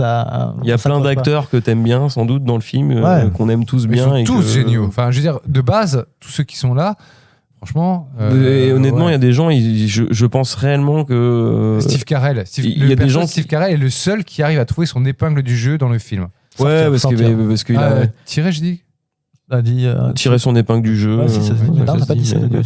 Mais oui, non, parce que Steve Carell, c'est un très bon comédien qui transcende en fait. En 2 secondes, tu vois sa gueule. Voilà, une expression faciale, il peut te faire rire en fait, le mec. Donc il a cette force-là, et oui, peut-être qu'il sauve un peu, mais je suis désolé. Non, c'est pas qu'il sauve un peu, c'est juste que c'est un personnage qui est malheureusement pas assez poussé. Il sauve son personnage un peu de cette manière-là. Par rapport aux autres, mais ça me fait un peu penser à je compare à Astérix et Obélix, à José Garcia dans le film qui est excellent, malgré des dialogues qui sont pourris, mais qui est excellent parce que juste le mec en fait il a un talent de comédie, que 2-3 expressions, un accent, et le mec te fait rire, tu vois. Voilà. Steve Carell, c'est peut-être un peu ça fait toujours plaisir de le voir, mais c'est au milieu d'un marasme et je dis, pour moi c'est vraiment ce film, c'est trop c'est l'autossus. C'est vraiment mec, je suis désolé, j'ai un peu vulgaire, mais il s'autosuce pendant 1h45. Moi je disais, il se regarde le nombril, il se le tourne. C'est de l'auto-masturbation. C'est de l'auto-onanisme. Et il invite tout le monde pour une partout. Et pour le coup, on n'a pas envie de voir ça en fait. Je pense que même les fans de Wes Anderson n'ont pas envie de voir ça, parce que encore une fois, c'est à aucun moment c'est mis au service de quelque chose. Non, mais clairement. Parce que du coup, les différentes histoires sont impitables. L'histoire d'amour entre Scarlett Johansson et Jason Schwartzman, t'y accroches pas du tout une seule seconde. De toute façon, tu sais que ça ne fonctionnera. Oui, mais même justement, ça pourrait être aussi l'objet d'un autre film sur cette approche, sur ces non-dits, sur cette chose qui est montrée cette histoire d'amour qui est en hors champ, parce qu'on la voit très très peu et on la devine plus ou moins. Ouais. Ça aurait pu être magnifique, mais là, absolument plat. Ouais, c'est presque malaisant en fait. Moi, j'avais trouvé certains moments du film sont presque malaisants, vraiment. Plus comme un ressort scénaristique qu'autre chose. Encore une fois, tu ressort scénaristique, oui, mais pourquoi ? Parce que le scénario, honnêtement, parce qu'il est veuf, il ose pas dire, il ose pas dire à ses enfants que sa femme est morte. Même ça, le délire et tout. Mais c'est quoi ces personnages là ? Parce que d'ailleurs, ça, c'est une trame du film. On est pour le coup effectivement, on est dans l'absurde. On est ok dans l'absurde. C'est dans l'absurde, mais c'est ça qu'il faut comprendre en fait. Mais il faut assumer, pas comprendre. Alors, l'absurde, mais pour que l'absurde soit intéressant, il faut que ce soit au service de quelque chose, vraiment. Parce que, tu vois, tu prends, tout con, hein, mais tu prends Eric et Ramsey, ils ont un type d'humour absurde. Mais ça marche parce que c'est au service de l'humour. Vraiment, c'est fait pour que les gens puissent rigoler. Après, il y a des gens qui aiment Oui, ou mais pas il cet y a humour. différentes notions d'absurde. Oui, bien sûr, mais après, il y a différentes notions d'absurde. Là, la notion d'absurdité dans le film de ce soir, elle est au service de rien. C'est juste de l'absurdité pour être absurde. En fait, je pense que lui, pourquoi faire il l'amène en fait à une Pourquoi absurdité faire stylistique en fait. Parce que- C'est constamment sur le style. Parce qu'en fait, tu vois, en fait, le Asteroid City, c'est un peu, cette ville est un peu les États-Unis. Et t'as ce côté très américain sur effectivement l'arrivée des extraterrestres, où ils cachent, où il y a l'espèce de quarantaine. Peut-être, à mon avis, un rebond sur l'actualité avec le Covid. Exact. On est en C'est quarantaine. quelque chose qui n'était pas prévu dans le film à l'origine. Bah voilà, tu sens que c'est C'est quelque pendant le chose. Covid qu'ils ont pensé. Mais à en faire même ça. temps, cette ville, cette fausse ville est le microcosme de la société tel que perçoit un auteur qui écrit sur la société et que Wes Anderson remet en scène. Alors, je suis d'accord que c'est... Ah ouais, non, mais voilà, c'est bon. Je crois que t'as tout résumé. Voilà, Tu mais- vois, en fait, non, mais là, pour le coup, c'est bien résumé, mais t'as tout dit. C'est ça le problème de ce film, c'est que c'est des couches de méta sur du méta sur du méta. Les gens n'ont pas envie de voir ça. Je suis désolé, les gars, mais personne n'a envie de voir ça. Enfin, Bah, ça n'intéresse personne. y en a Si tu sais que le film, ça va être ça avant d'y aller, tu peux pas te dire ça va être intéressant. Je suis pas- parce que non, tu mais sais que je tu suis vas pas un moment, d'accord. tu vas te faire chier dans le Non, film. mais je suis quoi. pas d'accord parce qu'en même temps, excuse-moi Lionel, Non, vas-y. je suis pas d'accord parce que la plupart des gens, effectivement, ont peut-être envie d'aller au cinéma pour changer d'air et voir autre chose et ou se divertir. Mais qu'est-ce que ça veut dire divertir au final? Qu'est-ce que ça veut dire? Ouais, mais si on divertir veut, pour moi, après, ça reste mon avis personnel, mais aller au cinéma pour se divertir et se palucher sur ce genre de film, c'est, pour le coup, c'est de la branlette intellectuelle. Mais Ça n'a absolument aucun intérêt. Mais je pense Ça qu'il n'a il a vraiment son- aucun il a intérêt son parce que public, quoi. c'est pas aussi. Oui, mais encore une fois, mais au Mais service. après, c'est pas un film qui Alors, marche. hein, tu oui, sais. mais tout ça, je peux comprendre. Là, Si c'est actuellement- au service de quelque chose, si ça a un but, si ça, Mhm. tu vois, s'il y a un message, s'il y a quelque chose à Ouais, faire mais passer, lui, là, justement, il y a là, je rien trouve à faire que passer. c'est dans celui-ci, on s'y perd justement dans ces messages. Ouais, voilà, parce c'est que ça. ça va un peu, C'est ça. ça tire dans tous les sens. Tu comprends pas vraiment non plus le fond. Et puis, si on parle un peu du film, depuis tout à l'heure, on donne notre avis, mais on n'a pas vraiment raconté après ce qui se passe dans le film. Il y a cette fameuse, ils sont tous dans une ville, en fait, où c'est, Pas factice, Fictice, mais, il y a 30 personnes qui y vivent, même pas 20 personnes, c'est juste un diner et un garage et un camping. et une route qui passe au milieu, effectivement. Mais je suis désolé, je te coupe, mais c'est symptomatique en fait. Tu vois, ça fait combien de temps? Ça fait quasiment 1 heure qu'on parle et on n'a pas On va abordé aborder le film. l'histoire. C'est pour ça, ouais, c'est clair. Mais il n'y a pas d'histoire, il n'y a pas d'histoire. Voilà. En fait, c'est on juste- n'a pas encore parlé de ce truc, mais il y a quand même l'arrivée de l'extraterrestre. Oui, à un moment, tu vois, genre qui fait que, tu vois, genre ça sursaute un petit peu quoi, dans le marasme ambiance. Et après que tu sois parti, c'est encore un peu sursauté Ouais, parce qu'il y a mais un deuxième tu vois, confinement pour qui est moi- annoncé. Parce qu'il revient une deuxième fois, l'extraterrestre. Tu vois, sur un podcast comme ça, je pense qu'on n'a même pas besoin de faire une partie. Non, je crois pas. Avec spoiler. Avec- tu vois. non, parce que- parce qu'il y a rien à raconter. Le gros serait Honnêtement, justement on a tout dit, tu vois. Après, si les gens ont envie d'aller découvrir le film par eux-mêmes, qu'ils y aillent, tu vois. Mais moi, je leur dis, voilà, il y a 95% de chances que vous allez vraiment vous faire chier. Quoi. Mais je pense sincèrement que ceux qui vont aller voir ce film-là avec le bouche-oreille qu'il va avoir, ce seront uniquement les fans de. Ouais, de ouais, Wes tu vois, Anderson. genre, Je pense vraiment que déjà ça va filtrer, exactement comme ce que tu es en train d'expliquer. Je pense que les gens n'iront pas forcément le voir. Ça va un peu. Je reviens avec un exemple de film pas du tout divertissant, mais qui est magnifique, qui est génial. Un film qui dure 3 heures. Il y a un film français qui s'appelle Onoda, 10 000 nuits dans la jungle, de Arthur Harari. Pardon. Oui, je l'ai toujours pas vu. Il est magnifique. Il y a aucune. C'est juste de la pure émotion, c'est du pur ressenti. Ça dure 3 heures. Et 3 heures, t'es en accord avec le personnage, mais t'es pas du tout dans un divertissement. Ah non, mais je suis d'accord, mais au moins, tu vois, il y a de l'émotion qui est passée, Oui, tu vois, genre, tu peux T'as un jeu, t'as de l'identification, parce que tu peux t'imaginer à la place du personnage, t'as de l'immersion, t'as sans doute aussi des très beaux plans, je l'ai pas encore vu, mais ce film m'intéresse beaucoup, et Voilà. l'affiche à l'époque m'avait beaucoup intrigué, je me suis dit, putain, faut que je regarde ce film, juste l'affiche m'avait mis la puce à l'oreille. Comment vous dites, monsieur? Onoda. Ouais. 10 000 nuits. Onona. Onoda. Et alors, et heureusement qu'il y a ce genre de film, et je les accueille avec plaisir, ce genre de film. C'est un peu, tu vois, genre The Revenant aussi. Il y a plein de gens qui vont dire ce film il est chiant parce que ça dure 2h50 et que il se passe pas grand chose. Oui, mais tu vois, c'est bien réalisé, c'est bien joué. L'histoire, elle est vraiment intéressante. Mais même l'histoire est intéressante. Et même le s'il se scénario, passe quasiment le scénario que et l'histoire dalle. sont. Oui, c'est ça. Il se passe très peu de choses dans le film. Et donc, les plans sont très longs, mais t'es en immersion totale. hyper bien filmé. Pas pour rien que DiCaprio a eu l'Oscar pour ce genre de film. C'est un film qui a quelque chose à raconter, c'est un film qui a quelque chose à montrer, c'est un film qui a quelque chose à partager. Avec un point de vue intéressant. Voilà. Alors que là, Asteroid City, Il n'y a rien à partager. Le point de vue n'est pas intéressant. En plus, excuse-moi, mais c'est pas un film de partage en fait. Et c'est ça le problème. Non, quoi. c'est pas généreux. J'allais te rejoindre sur The Revenant, c'est vraiment un film limite sensitive. Tu ressens des choses vraiment quand tu le regardes. Quoi. Tu flippes quoi. Là, c'est encéphalogramme plat. Oui, c'est ça. Tu vois, genre, tu es spectateur. Ouais, mais non, mais tu n'es même pas spectateur, mais tu vois dans un le mauvais train sens. passer, donc t'as pas le temps. Oui, c'est ça, c'est dans la pure. T'es voyeur, mais un voyeur passif. Moi, ça sent vraiment le film. Ça sent vraiment le film de Wes Anderson qui s'est dit je vais faire un film pour mes fans et puis je vais essayer de tous les piéger en mettant des références. Et puis peut-être qu'il y en a qui vont trouver, peut-être qu'ils vont pas trouver, mais je vais bien m'amuser. Genre, non, on n'a pas envie de ça en fait. Et pour ça, il s'est dit je vais emprunter 50 millions de dollars. Ouais, voilà. Et tu vois, genre. 50 millions. Non ? Le budget, c'est pas 50. Ouais, bah, non, mais. Après, non, très bien. C'est pas très cher. Hein. Il fait travailler des gens. Il tourne pour rien. Il y a de la promo, il y a du marketing derrière et tout machin, c'est cool, mais voilà. Mais non, en fait, personne n'a envie de voir ça. Non. Ouais, les gars. Nous fais pas un ulcère. Hein. Non, je vais pas faire un ulcère pour ça. Je pars en vacances et tout. Donc, tranquille, regarde Grand Budapest Hotel. Mais regarde-le. 25 millions le budget. Ouais, quand même, 25 millions. 25 millions, c'était 2 fois plus haut. Ouais, je comprends. Non, moins, tu vois, genre, je te dis, c'est. D'ailleurs, au moins la moitié pour les acteurs déjà.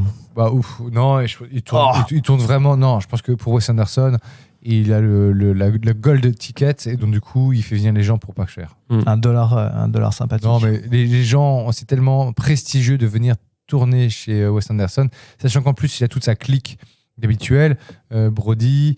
Jeff Goldblum, Willem Dafoe. Ouais, tu vois, genre c'est un film de copains. Et je pense que justement, avec une brochette d'acteurs comme ça, c'est le genre de film pour ceux qui veulent après, quand ils l'ont vu. Ah ouais, j'ai vu le dernier Wes Anderson. Oui, bah bien c'est sûr, ça, avec Tom Hanks, tout ça. C'est un peu la bande à Fifi. C'est un peu la bande à Fifi. Ça fait un peu américaine. Oh, t'as kiffé le dernier Wes Anderson? Oh ouais, trop bien, c'est vraiment trop un film de Wes Anderson. On reconnaît trop sa patte et tout. Non, vraiment, c'était cool. Et puis t'as vu, trop bien, des bons acteurs et tout. C'est comme avoir la carte gold, mais en tant que non, mais je suis désolé, mais ça, en fait, c'est un peu. Ça fait un peu le film pour se la raconter, en fait. Mais en vrai. En soirée, hein, c'est clair. Ouais, j'ai vu le dernier. Ouais. Tu vois, genre. Et encore une fois, Paul Thomas Anderson. Il y a plein de trucs que je peux. Paul West Thomas Anderson. Que je peux comprendre et que je peux entendre sur voilà, la beauté visuelle du film, la réalisation, les plans et tout machin. Non, mais on y revient du coup, tu vois, et ça, c'est symptomatique, comme tu disais tout à l'heure. On a atterri qu'à ça, en fait. Ouais, ça va pas plus loin, en fait. Ce sera une bonne question à poser en soirée à ceux qui vont vous dire qu'ils ont kiffé Asteroid City. Raconte-moi l'histoire et montre-moi qu'est-ce qui s'est vraiment passé dans le film. Et là, je peux te dire qu'ils vont galérer parce que. Défends-le. Des belles couleurs. Ouais, bah vas-y, défends-le. Je t'attends. Oh, mais ça, les travelling. Ah bon? Ouais, mais bon, pourquoi faire? Moi, je serais toujours là. Ouais, pourquoi faire? Pour la lumière et pour pouvoir tout capter. Non, en fait, vraiment, c'est un film sans but, sans intérêt. Il tourne. En fait, il tourne en rond, donc du coup, il est juste joli, quoi. Enfin, c'est vite fait. Moi, encore vite fait joli, parce que je trouve que même la beauté du film dans ce style et cette patte Wes Anderson, c'est pas un truc que tout le monde va kiffer. Donc, non, de base, ça, tout le monde kiffe de base. Donc, voilà, c'est là, vraiment. Il cartonne pas. Je pense pas que c'est un film qui va se rembourser. Non, de toute façon, c'est quelque chose qui ne se rembourse pas. Ouais, de toute façon, c'est. Bah oui, non, mais voilà. Et ça aussi, pour moi, quelque part, c'est un problème. C'est-à-dire que. Il n'y a pas d'attente. Bah non, du moins de la part il y a du zéro réalisateur. attente. Et tu dis, mais en fait, c'est un film d'une bande de copains d'Hollywood, en fait, tu vois. Comme les petits mouchoirs. Ouais, la française. Non, mais la bande à Fifi. Non, ouais, au moins, la bande à Fifi, c'est drôle, tu vois, des fois. Même si c'est mauvais, c'est drôle. Il y a un truc drôle dans la bande à Fifi que j'ai juste vu le trailer de son dernier avec les super-héros, où il est en Spider-Man. Et en fait, au moment où ils vont s'embrasser, genre, tu sais, avec le baiser à l'envers, et puis Philippe Lachaud, il tombe, et donc, du coup, il se retrouve nez à nez avec sa bite. Ça te fait marrer, ça. Ça me fait rire. Ça te fait rire. Ça me fait rire. Clair. Tu m'étonnes que t'as pas supporté l'humour de. Non, mais et je tiens à dire que dans la salle, qui était à moitié remplie, beaucoup de boomers qui ont rigolé. Ah, ça a applaudi à la fin, ils se sont levés. Hein. Ouais, ils ont hurlé, il y en a qui ont enlevé leur t-shirt et tout. Non, on déconne. Il y a des gens qui ont applaudi? Non, pas du tout. Ouais, non, faut pas déconner. Non, mais les gens, en fait, c'est pas des rires francs, mais c'était des petits. Ouais, tu vois, genre, c'est des trucs marrants. Ah, ça, c'était drôle. Je pourrais raconter que c'était drôle à un moment dans ce film. Ouais, des moments vraiment sympas. C'est sûr que si t'en parles avec des mecs, il y en a forcément qui vont te parler du fameux petit bip bip aussi qui apparaît. Bah oui, la petite. Ouais, bah, alors c'est peut-être le truc le plus drôle du film, ça. Ils vont te faire, ah, t'as vu le bip bip. Ah, t'as vu, il y a Coyote, enfin, il y a le bip bip, Bibit et Coyote. Et du coup, l'arrivée de la 3D dans Wes Anderson aussi. Ah oui, il faut qu'elle reparte. Hein. Faut pas qu'elle Elle n'est reste. pas encore bien faite. Ouais. Bref, bon, je crois qu'on va passer la partie avec spoiler, mais qui n'est pas vraiment avec spoiler. Je vous propose de rester encore un petit peu. Et on va parlons d'un autre film. C'est quoi la partie partie comme ça Déjà, on va parler de l'Eratum, ça tu vas nous le faire. Et oui. moi, je vous propose de faire une mini pause pour nous, mais on va passer un mini clip et je vais tester la nouvelle fonctionnalité Bluetooth. Waouh. D'habitude, je fais le montage. Moi, je mets un extrait du clip. Vous Et êtes maintenant, dans le futur. je vais mettre en fait la partie extrait directement depuis la table de mixage. Petit jingle. You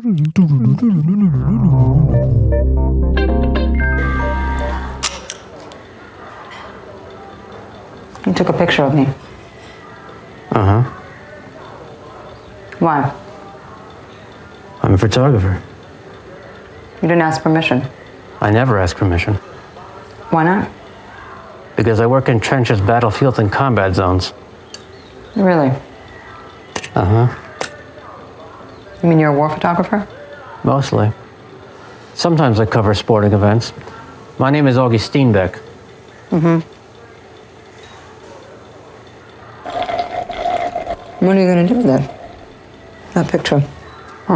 Well, if it's any good, I guess I'll try to sell it to a magazine, now that you mention it. Midge Campbell, eating a waffle. Et nous voilà dans la partie avec spoiler. Après ces deux petits extraits. On peut faire une partie spoiler très très rapide parce qu'au final, franchement, il n'y a pas du tout de spoil vraiment intéressant par rapport à l'histoire. On peut juste redire que effectivement, Dark Vader est le père de Anakin Skywalker. Voilà. On peut dire aussi que, en fait, Wes Anderson nous laisse sur le bord du chemin. Est-ce que c'est vraiment un spoil par rapport à tout ce dont on vient de parler précédemment? Non, clairement pas. Écoute, voilà. Si, il y a Bibi. Il y a un extraterrestre qui vient deux fois. Le spoil, c'est que vous allez vous faire chier. Voilà. Okay. Ça, c'est fait, c'est bon. Ok, maintenant, j'aimerais qu'on parte sur la partie Eratum. Waouh! Putain, ça doit être la partie spoiler la plus rapide qu'on ait fait. On a fait 30 secondes. 30 secondes de partie spoiler. Voilà. Et du coup, on parle pas de la scène de nu dans le film. Qui est très fugitif. C'est même pas. En plus, c'est sûr, c'est un double. Mais c'est un film, du coup, à cause de ça et à cause des clopes aussi, il a failli être. Ouais, exact. Mais il est passé PG-13. Ouais, c'est quand même marrant, ce genre de choses. Les Américains, et leur pudibonderie. Ouais. Merci. Bon, allez, Eratum. Allez, non, mais là. Quelle désespération qu'on dirait. Oui, désespération, on peut le dire. Ok, donc l'Eratum Lapavoum du dernier podcast qui était sur justement le Spider-Man Across the Spider-Verse. Across the Spider-Verse. Across the Spider-Verse, ce coup-ci je le dis bien. Non, il y a eu des trous dans ce qu'on a pu dire, des erreurs. Il y a eu un trou, par exemple, à un moment on parlait du premier Spider-Man et on savait que le Spider-Man, donc New Generation. En français. Into the Spider-Verse. En anglais. C'est compliqué. C'est très compliqué. En fait, je préfère le Wes Anderson. Beaucoup plus facile. Beaucoup plus. Non, on savait que le Spider-Man du monde de Miles Morales était mort. Mais on savait plus comment. Et on se demandait si ça avait été précisé justement dans le film. Et oui, en fait, c'est dit. C'est même un des arcs du début du film, puisque Miles Morales se retrouve à un moment du début du film, du film d'animation, dans une bataille entre Spider-Man et Kingpin, donc Fisk, en fait, un des grands méchants de Daredevil. Ouais. Et il se fait blesser à cause d'une explosion. Et il arrive à donner au dernier moment en fait une clé USB en fait qui peut faire péter en fait la machine de. Ah oui, exact. Ouais, c'est vrai. Et après avoir fait ça en fait, il meurt dans l'explosion en fait du réacteur quoi. Donc Miles Morales en fait il est témoin de la mort de Spider-Man. Et limite il s'en veut un peu parce qu'on se rappelle dans le film qu'il est pas très bien après. Vous qui avez bien vu New Generation, la preuve que non. Comment il se fait mordre par l'araignée quand il va faire du graphe. Quand il va faire du graphe. D'accord. En fait, avec son oncle qui est le crawler. Non, c'est comment Ouais, si c'est. Oui, non, mais genre. Oui, Le méchant. Il a un méchant. coin pour aller quand il est en civil. Quand il est en civil, il a un coin dans les égouts pour aller faire du graphe parce que c'est sa passion. C'est son kiff. C'est son Et kiff. c'est là qu'il se fait piquer. Et à un moment, effectivement, Mordre, on voit mordre. cette araignée en glitch qui vient le Tu fais piquer. très bien l'araignée. Ouais, j'aime bien les araignées. J'étudie beaucoup sur les araignées. Ça, c'était l'araignée des chambres. La fameuse tégénère. C'est horrible ce que je viens de faire. Oui, c'est assez Au niveau horrible. de l'oreille, c'est horrible. Non, autrement, une erreur, JB. Ah, À 35 minutes, Ça à un moment, arrive. tu parles des mondes de Miles Morales où il doit revenir normalement à son monde d'origine, où tu dis que Oui. c'est le 1610. Mon pauvre ami. 666, non C'était le 1606. Ah, Quelle erreur. Oh là là, quelle erreur. Impardonnable, Allez, monte tes indéfendable. doigts. Comme Asteroid City. oui. Allez. Allez, tape. Allez, de nouveau à City. Hop, punition. Allez, Tu l'as pas regarde-le vu, encore une celle-là. fois. Attention. D'affilée. Tu vas voir, c'est beau. Peut-être que je l'ai aimé une deuxième fois. Peut-être. Oh la vache, imagine. Il faut Quel enfer, quel enfer. Quel enfer. C'est tout seul dans la salle. T'as personne Tout pour te dire seul, quand ouais. est-ce qu'il faut rire. Mais quand est-ce que je dois rire? Les yeux attachés, tu vois, comme dans Orange Mécanique. Ouais. C'est tout lent. Faites passer ça vite. En x2. Oh mon dieu. Non, autrement, pareil, quand on a parlé du personnage de Miles Morales, on ne se rappelait plus en fait de l'origine. Toi, tu parlais en fait, Morgane, que c'est dans les années début 2000. En fait, dans la première fois qu'il est apparu, c'est en 2011. Ah, donc c'est Ah, récent. c'est plus vieux que ça. C'est ouais. plus Je pensais vieux que que ça. c'était. Ah, pardon. Enfin, C'est plus récent, c'est plus récent que ça. Ouais. C'est plus vieux qu'après ce que tu as dit en fait. Ouais. C'est ça. Donc c'est donc 2011, c'est 2011, en fait, il y a une logique c'est par il y a pas rapport à ça. longtemps en fait. C'est il y a pas, Et entre moins de 2011 et 2018, c'est il y a 7 ans. Hein. Mhm. C'est pas très long pour faire. Ouais, mais c'est un personnage qui a eu beaucoup de popularité dans les comics. Ok. Complètement. Ouais. Complètement. Ça Et a en très fait, bien marché. Ok. c'est quelque chose qui s'annonçait. Orelsan, référence.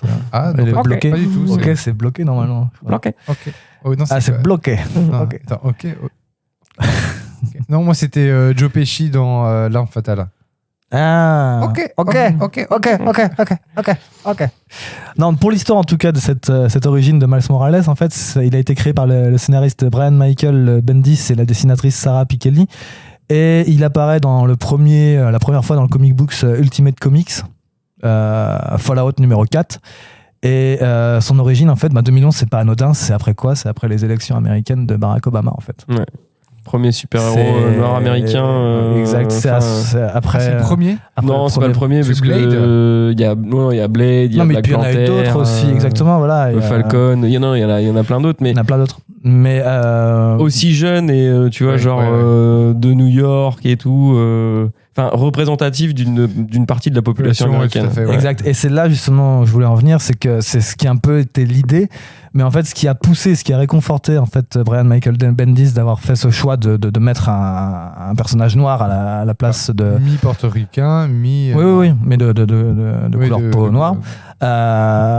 C'est en fait, ça vient du sitcom Community. Ah.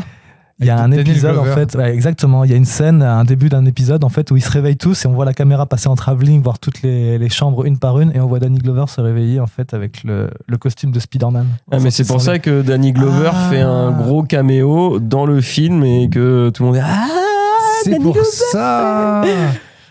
C'est pour ça. Donc voilà. Voilà. Ok, Voilà un Bon. petit peu pour ce qui est de cette origine. Et puis après, on connaît l'histoire.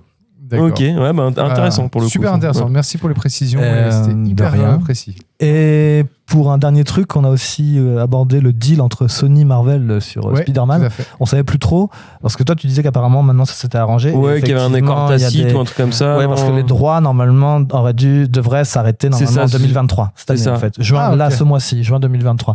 Mais le ça truc- avait été déjà reprolongé d'1 an ou 2 ans, il y a sont 2 ans. constamment en fait dans les ouais. renégociations. Aujourd'hui, c'est ça. aujourd'hui en fait c'est la propriété de Sony, puisqu'en fait Sony a énormément de films qui doivent suivre Oui, puis via ils la veulent, franchise. ils veulent faire leur Spider-Verse. Ah ouais, avec ça. il y a Ce qui tente avec Venom, Venom et il y a Venom. exactement. Et vous avez pas vu la bande-annonce cette De semaine de Kraken. Craven Craven. Non, ça, j'ai the pas vu Hunter. ça. Franchement, ça a l'air d'être un C'est bon avec- film comment il bien s'appelle violent, bien sale. Taylor, Franchement. c'est le mec de ah comment il s'appelle ce ah, c'est pas super grave, c'est Kick-Ass. Oui, Le tout à mec de fait. Ouais. Kick-Ass. Le mec qui- Oui, exactement, le mec de Et qui est Kick-Ass. hyper balèze, quoi. Ouais, Qui est- et qui joue aussi le mec à super vitesse aussi dans les X-Men. À un moment, il joue un personnage. le frère de Quicksilver. Quicksilver. Le ouais. frère de la Ouais. sorcière rouge. C'est ça, mais la première version de Quicksilver, pas Ouais. la version qui a été jouée par le mec, le mec qui de fait, X-Men. qui fait Qui joue dans les Dahmer. X-Men. Non, qui fait Dahmer. Et qui joue Dahmer, effectivement. Ouais, c'est ça. Et dans les American Horror Voilà. Story, effectivement. aussi. Exactement. Luke Evans. Non, pas Luke Evans. Non, pas du tout. C'est Evans, mais je sais Peter plus. Evans. Peter Evans. Peter Evans. Peter Evans ou un truc comme ça. Ouais. On va y arriver. Hein. Je vous laisse. Ce sera peut-être un erratum dans le prochain épisode. des Erratum. Mais effectivement, de et l'erratum. t'as vu qu'il y a deux, en fait, il y a deux bandes annonces par rapport à ce film, Craven. Il y a une censurée et une non censurée. Est-ce que t'as vu laquelle toi Je pense que j'ai dû voir la non censurée parce que c'était quand même bien violent, bien trash. T'as la scène à la fin où il mord un mec au visage. Oui. Et il recrache devant la Oui, caméra. oui, Ouais, oui, donc ça, ok, c'est la version non Ouais, il y a un censurée, moment, il mord une oreille. Il y a une scène dans Non, une c'est voiture un nez. qui fait un nez, ouais, qui fait Ah beaucoup ouais. penser à, à la super scène de l'autoroute dans Deadpool, le premier. Ouais. Les 20 premières minutes de Deadpool, elles sont géniales. Vraiment, c'est Ah, ça incroyable. défouraille à mort. Et dans la bande-annonce, il y a une scène un peu comme ça où on voit Craven sauter, courir derrière une voiture à toute vitesse, sauter dans la voiture, arracher la portière, rentrer dans la voiture, défoncer tout le monde. Et personne m'emmerde, moi. C'est clair. C'est clair. Là, pour le coup, ça avait l'air pas mal parce que, c'est très punchy. à mon avis, R-rated d'office à fond. Mm. Mais violence, assument. pour le coup, violence assumée. Donc, Ils assument. Avec Deadpool en Donc c'est caution. un peu, c'est l'après The Boys, c'est donc l'héritage du fait que The Boys attaque frontalement la violence. ah, peut-être hein, que il faut. Moi, je pense que je pars du principe qu'un un film de super-héros doit pas être trop gentil, trop. Non, clairement pas. On peut aujourd'hui se permettre de faire des trucs un petit peu plus Hardcore, violents. ouais. Bah, quand tu vois les trois aseptisés comme le Voilà. dernier Ant-Man Après, 3, ça reste le problème des films de Tu as super-héros qui ont des audiences quand même assez jeunes et voilà, il faut aussi doser la violence. C'est aussi quelque Bah là, ce chose sera dont des il faut films se rendre un peu compte. Ouais, voilà, oui, il faut voilà, vraiment- là, c'est c'est clair. C'est public annonce averti la quand même. couleur, T'as un public pour le R, hein. Mm. T'as vraiment clairement quelque chose. Mais vraiment, j'étais surpris par la qualité de la bande-annonce. Alors bon, on sait très bien que les bandes-annonces, c'est trompeur. Donc il faudra toujours juger le moment venu. Mais voilà, c'est un film que j'irai voir, je pense. Ah, un bon délire, je pense aussi. Ça peut être intéressant à voir. Mais juste pour finir donc sur le deal, en fait, donc c'est toujours à Sony, propriété de Sony. Ouais. Par contre, il y a un troisième acteur qui est rentré en jeu depuis cette année, qui a relancé les procès et les plaintes pour droits d'auteur. C'est qui? C'est la famille Ditko, en fait, créateur en fait du personnage. Ah. Et en Ils veulent fait, la part du gâteau, quoi. parce que par rapport au contrat, et ça donne une mauvaise image de Disney, c'est que les auteurs, en fait, dans ce genre de situation, sont très mal payés, très mal reconnus. Bah, quoi. c'est en rapport avec la Et- grève des scénaristes. hein. Peut-être. Je pense que le moment est Ouais, pas c'est mal, possible. mais ça doit faire un petit moment quand même qu'ils sont déjà en procès. Oui, avec eux. clairement. Donc ça risque encore de rallonger tout ça et de foutre encore un peu du bordel dans la licence Spider-Man, qui est la plus prolifique, hein, j'ai l'impression, Eh oui. dans les super-héros. Avec Spider-Man et Batman, ce sont les deux super-héros les plus qui ont le merchandising qui se vend le mieux. C'est clair. C'est clair. Voilà. Putain, mais dingue, merci, c'est hyper complet. De rien. Non, clairement. De rien. L'Eratum la pavoum. Voilà. Voilà, c'est bien. J'aimerais, on a vite fait évoqué à la fin de la partie sans spoiler, j'ai évoqué un film, Misanthrope. Ouais, bah du coup, ça De devient. Rocco Ou je sais pas, non, on parle pas forcément Rocco, enfin, quoique on peut dire Rocco, mais non, j'aimerais quand même l'évoquer parce qu'en fait, il a été question de le faire, mais je sais que Lionel, toi, tu l'as pas vu, donc Non. du coup, on l'a devant le micro. Non. Donc, du coup, je pense, si ça te dit, Morgane, Ouais, on peut en faire rapidement. on peut en parler rapidement, sans spoiler. Mais pour moi, c'était une des bonnes surprises de ces derniers temps. Moi, je peux comprendre parce que ça reste un bon film pour le coup, Misanthrope. Moi, j'ai juste trouvé que c'était, ça manquait de surprise, ça manquait de tension. Après, c'est très bien filmé, l'histoire reste intéressante, mais on est sur une chasse à l'homme. On est sur des films de thriller. En fait, c'est ça que j'ai beaucoup C'est un aimé. thriller, c'est ça. C'est que c'est un thriller Ouais. un polar américain Chasse à l'homme, quoi. fait Ouais. par un Argentin donc qui avait fait Les Nouveaux Sauvages avant, que j'avais beaucoup aimé. C'était Mhm. un film à sketch sur des petites contrariétés du quotidien, mais poussées, exacerbées au maximum. Et j'attendais beaucoup de c'est Sifron, je crois, son nom. Ah, peut-être. Le réalisateur. Ouais. Et, C'est un Argentin. ça. C'est un Argentin, tout à fait. Et j'aimais bien parce que du coup, c'est un retour à ce film, à ce polar qui s'assume en tant que tel. Oui, je comprends. Et on retrouve. Pardon, vas-y. c'est ce qu'on ressent dans le film. Le film a une vraie. Pour le coup, il a un but, il a quelque chose à raconter, il y a une vraie histoire. C'est intriguant. Damien Est-ce Sifron. qu'on peut faire juste un petit pitch vite Oui, fait, bien sûr. Hein, ça commence. Je contrôle l'attention. Hein. Ouais, le film commence en fait sur des attentats qui se passent la Alors, nuit du Nouvel An. Pas des attentats, c'est un ouais. tueur de masse. En gros, c'est du terrorisme, du terrorisme de masse. Hein, et Il n'y a pas de revendication. non, il n'y a pas de revendication. Il s'avère ça, c'est que un tueur de masse.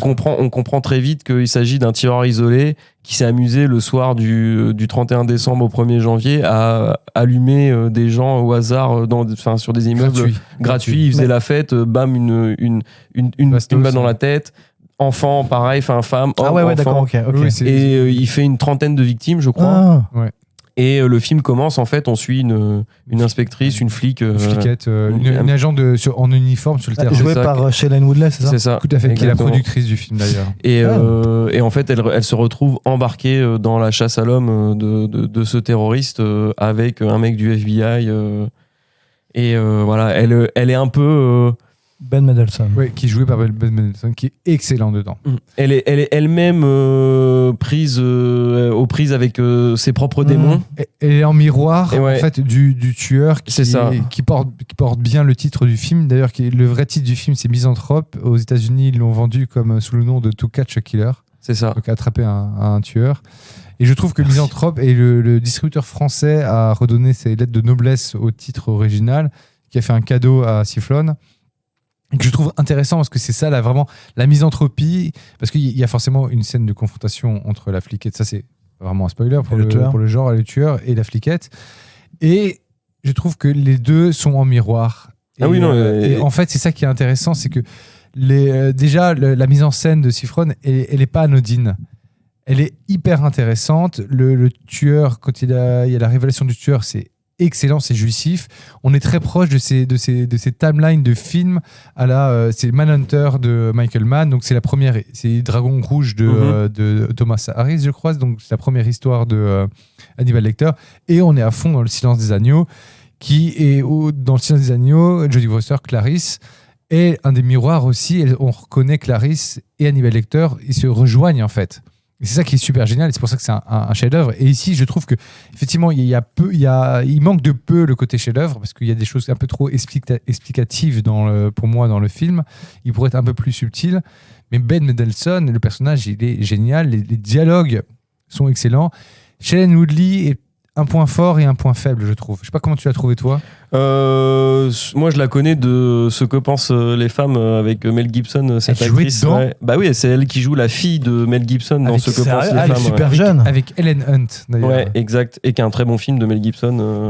Très Mel bonne Gibson comédie, qui se réveille un matin très bonne et qui comédie et romantique. qui arrive à lire dans les pensées des femmes. Ouais, exactement. Il se réveille J'ai pas en vu fait. depuis Il est très longtemps celui-là. Ouais, Jamais très, vu. très bon film. J'ai vu Et au cinéma. elle joue la fille de Mel Gibson, donc je la connais de ce film en fait. Tu l'avais pas vu dans Divergente J'ai pas vu et Divergente, conneries, non, ça me faisait un peu trop penser à du.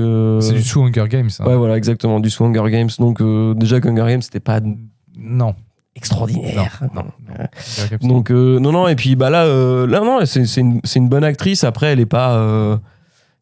Pour moi, c'est pas une grande actrice. Non, mais elle fait le taf dans cette flic en uniforme, de terrain, qui est quand même très intelligente et qui a un passé particulier, j'ai envie de dire, et qui a un rapport à l'humanité aussi particulier. Et je trouve que ces thèmes explorés, c'est hyper intéressant. Et ce qui est intéressant, de nouveau, c'est de voir qu'un étranger parle d'un phénomène de société typiquement américain, enfin, même si on a eu malheureusement Breivik en Suède qui a appliqué ce même genre de comportement, de principe. Il s'est pas trop caché, lui, par contre. Non, pas trop. Mais il y a un côté, mais même dans chaque tueur de masse, entre guillemets, il y a toujours une reconnaissance et il y a un suicide by cops à chaque fois. Donc quasiment, je crois, dans celui qui était à Las Vegas, il s'est fait. Enfin, tous ont Les traumas, en fait. ont une fin où ils se font tuer par les flics. Personne n'arrive à s'en échapper. Et que justement, un étranger puisse parler d'un problème typiquement américain, enfin essentiellement américain, et je trouve ça vraiment excellent, qu'il y ait une espèce de réflexion par rapport à ça. Non, ça reste un bon film. Par rapport à ce qu'on a vu ce soir, ça reste même un très bon film. Oui, non, là, je pense que Ils sont incomparables par rapport aux propos, mais par rapport à l'expérience cinématographique. Ah oui, voilà, c'est ça. Là, c'était sympa. Après, on avait ce petit côté quand même. Je trouvais que dans la production, ça manquait un petit peu de qualité parce que ça faisait un peu film de plateforme pour le coup. Je trouve qu'il y avait un petit côté film de plateforme. Là, c'est dans tu vois, genre le petit grain, le petit truc cinéma, il manquait ça, moi, je trouve, dans le film. Ça reste assez propre et c'est Voilà. clinique, en fait. Trop propre, peut-être du coup un petit peu trop classique dans son approche, même si les thèmes abordés peuvent être intéressants. Et ça manquait à un moment un petit peu de tension. T'as envie d'être un petit peu plus accroché à ton siège et de te... Tu vois, je trouve qu'il n'y a pas... le film n'arrive pas à justement ce moment de tension où tu te dis putain... Comme c'est le silence des agneaux, avec cette fin, avec... et même dans la confrontation, ça monte trop vite. La confrontation, elle arrive trop vite. Après, elle est très bien. La fin du film est très intéressante. Mais du coup, ça monte trop vite. On a envie que cette chasse à l'homme soit plus sous tension. Mais cette histoire, quand même, on l'accepte, on la prend, on rentre dedans, ou est-ce qu'on... Ah oui, bien sûr. Oui, non, clairement elle est quand même intéressante. Il y a une partie elle enquête. est pas trop what the fuck. Non, pas du tout. Du tout. Effectivement, un des défauts, c'est que la partie enquête n'est pas assez immersive.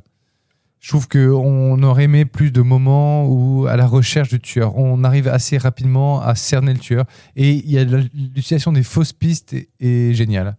Ouais, c'est vrai. Vraiment, il y a une scène dingue. Je trouve qu'au niveau de la mise en scène, et là, par contre, la tension, elle est nickel. Il y a une scène, pour pas partir en spoiler, pour monsieur à côté et nos auditeurs. Non, c'est vrai. Mais, c'est vrai, je vois très bien la scène dont tu parles, et pour le coup, c'est assez bien géré dans l'histoire, dans la manière dont l'enquête est abordée au départ. C'est très bien vu. Non, mais je sais plus combien je lui ai mis. Je crois que je lui ai mis 14 ou 13 sur 20. Moi, je suis monté à 16. Ouais, non, ça reste un bon film, un petit film sympa, quoi. Il l'attrape à la fin ou quoi? Mais non, on va pas le dire. Mais non. Non, par contre, j'ai vu dans les acteurs, il y a le père de famille qui joue dans le film. Enfin, The Witch, exactement. Ouais, il est très bien, il a un très bon rôle dedans. Et vous avez parlé de Silence des agneaux et je repensais à un truc par rapport à Anthony Hopkins avec son temps d'apparition dans le film. J'avais déjà entendu ça. En fait, dans le Silence des agneaux, il passe que 16 minutes, Anthony Hopkins. Ah bah oui, non, mais à aucun moment il cligne des yeux. Sérieux? Dans toutes ces scènes, vous regarderez bien, jamais Anthony Hopkins ne cligne des yeux dans le Silence des agneaux. Et fait dans de la merde. Ouais, moins tu le vois, plus t'en as peur. Et bah pour ça, il a eu l'Oscar en fait du meilleur acteur.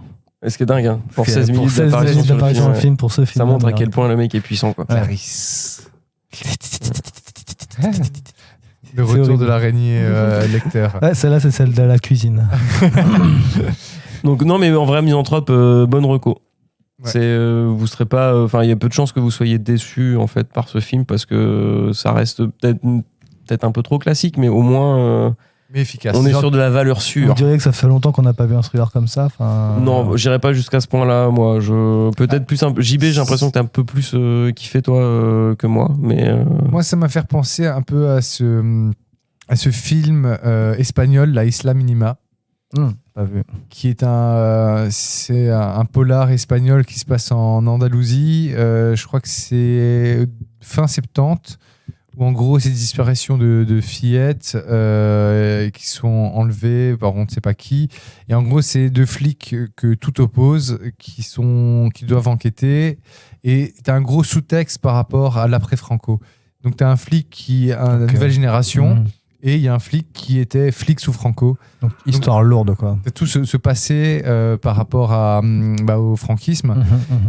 Et c'est vraiment, c'est très minimal. C'est comme la Isla Minima. C'est con à dire, mais c'est très très minimal. Et je trouve que la mise en scène est extrêmement présente. Il y avait présente, pardon. C'est pesante et prenante. Voilà, exactement. Mais je sais pas si vous avez vu le film Hell or High Water. High Water. Non. Hell or High Water. Non, j'ai pas vu. High Water. On n'est pas loin. C'est sur un polar américain. Là, on est dans du polar pur jus, un truc qui sent la transpiration et le désert. C'est sur deux frangins braqueurs qui, en fait, braquent Ah, c'est Comancheria. La Comancheria, voilà, en français. Comment il s'appelle, le mec qui a fait... ce réal, mais il est très très bien. Et oui. Qui est un polar qui est génial, parce qu'en plus, t'as une empathie sur les méchants, enfin entre guillemets les anti-héros du Ils ont une bonne raison. Et oui, parce qu'en fait, ils volent les banques pour récupérer de l'argent pour rembourser, pour payer les médicaments du cancer de leur mère. C'est de David Mackenzie, mais surtout en fait, le scénario c'est de Taylor Sheridan. Voilà. C'est ça en fait. Et lui, j'ai vu un super film, Wind River, avec peut-être le meilleur film de, comment il s'appelle, le mec qui joue Hawkeye, c'est Jeremy Renner. Wind River est très très bon aussi. Ça se passe dans l'Alaska, dans le froid. Québec. Ah, Québec? Ah putain, je sais pas pourquoi j'ai vu l'Alaska. Dans quel film? Wind River. Je crois que je l'ai vu. Avec la sorcière rouge, Elizabeth Olsen. Qui est super. La sœur de Marie-Kate et Ashley. Ouais, putain. Exact, ouais. C'est dingue. Et donc, et je crois que c'est Marie-Kate ou Ashley qui est mariée avec le frère de Sarkozy. Le frère de Sarkozy avec... Non, un des fils de Sarkozy, je crois. Un des frères. Un des frères de Sarkozy. C'est ça le problème. Mais ils sont plus ensemble, je crois.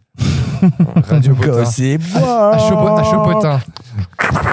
Mais du coup, on peut enchaîner si vous avez des petites recos, parce que du coup, c'était une reco de notre part. Moi, petite reco, moi j'ai fini Ted Lasso, toujours aussi bien. Ah. Voilà. Ouais. Ted Lasso, vraiment, si vous avez envie de regarder une série feel good, regardez Ted Lasso parce que c'est trop bien. Ça part des fois un peu plus en drama, soap sur quelques épisodes de la saison 3, mais dans l'ensemble, ça reste vraiment de très très bonne qualité. Pour là où j'en suis, donc ça fait partie des bonnes recos, des bons trucs que je regarde en ce moment. Ça c'est bien. Yellowstone aussi, j'ai commencé. Ah, ça, j'ai envie de faire ça. Ouais, Yellowstone, c'est pas mal. J'ai envie de faire. Costner, c'est ça? Ouais. Avec Kevin Costner. Ouais, pour passer ma dépression post-succession. Ouais. D'ailleurs, il y avait 2 acteurs de Succession. Je suis allé sur Google, j'ai fait quelle série regarder après Succession. Des cow-boys. Et dedans, il y avait Yellowstone. Je suis allez, on va tenter Yellowstone. Des cow-boys qui crachent par terre. C'est avec et d'ailleurs, il y avait 2 acteurs de Succession dans Wes Anderson ce soir. Il y avait, exact, il y avait 2 acteurs Hugo, le gars avec son cou hyper fin là, qu'on voit dans. Oui, qui a un nez, qui a une tête. Et l'autre, alors c'est qui? Ah, il est dans Succession, le jeune là, celui le fils qui met toujours au défi. Le défi. Non, c'est pas lui. Non, c'est un des gars du gouvernement. Alors, je vais te dire son nom. Je vais te dire son. Parlez, je cherche. Ah, qui a pas joué déjà dans des Wes Anderson? Non, je crois pas. Il jouait dans Demain à la une. Avec ah oui, très bien. Le pote, oui. Exact. Kyle Chambers. C'est celui qui fait le somnambule quand il doit faire la. Pote de.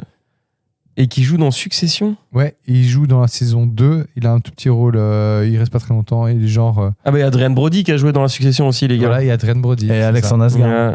Oui, mais bon, ça c'est la mais non, il joue pas dans. C'était Adrien Brody. Voilà, c'est Fisher Stevens. Fais voir sa tête. Tu vas voir sa gueule. Et tu vas faire. Ah mais oui. Mais oui, c'est Hugo dans c'est Hugo dans Succession. Ah, mais c'est lui dans le film de Wes Anderson, je vois très bien aussi c'est lequel.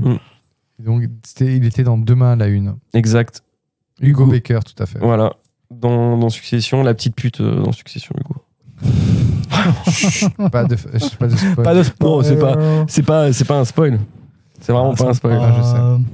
Et on a aussi le retour de si on a oublié de dire dans le Wes Anderson, le retour de Liev Schreiber. Tony. Ah oui, Liev Schreiber. J'aime pas Liev Schreiber. Ah. Quoique dans The Searchers. Non, pas Searchers. Si, Searchers, non, c'est le film de John Ford avec John Wayne que j'adore. Non, c'est le film où c'est à Boston sur l'enquête avec les prêtres pédophiles. Mais il joue pas dedans dans celui-là. Si, il joue dedans. Il joue le. C'est. Non, il joue le frère de Wolverine dans X-Men Origins. Peut-être, mais. C'est lui qui est dedans. Attends. Non, il joue Ray Donovan. Non, Ray Donovan, oui, c'est autre chose. C'est la série. Mais Spotlight. Ah, ok, oui. Spotlight. Ah, mais il joue le patron. Oui, enfin, il joue le rédacteur en chef. Lui, mais il joue effectivement un autre mec avec des griffes dans. Dans Wolverine, il joue le frère de Wolverine, en fait. C'est son frère? Ouais. Je crois, hein. Parce que peut-être, mais c'est dans le tout premier X-Men, ça. Hein. Il joue dans le tout premier X-Men. Possible, ouais. Et il y a qui d'autre encore dans le film? Ah putain. Ah, je pensais à un acteur tout à l'heure, mais je l'ai Oui, mais zappé. je vais le dire. Je pense. Tony Revolori. C'est lequel? C'est l'aide du général américain Oui, qui jouait dans Budapest. et Grand qui joue dans le Budapest, ouais. dernier Scream. Et qui joue aussi dans la série Willow. Ouais, et qui joue dans la série Willow, tout à fait. Mm.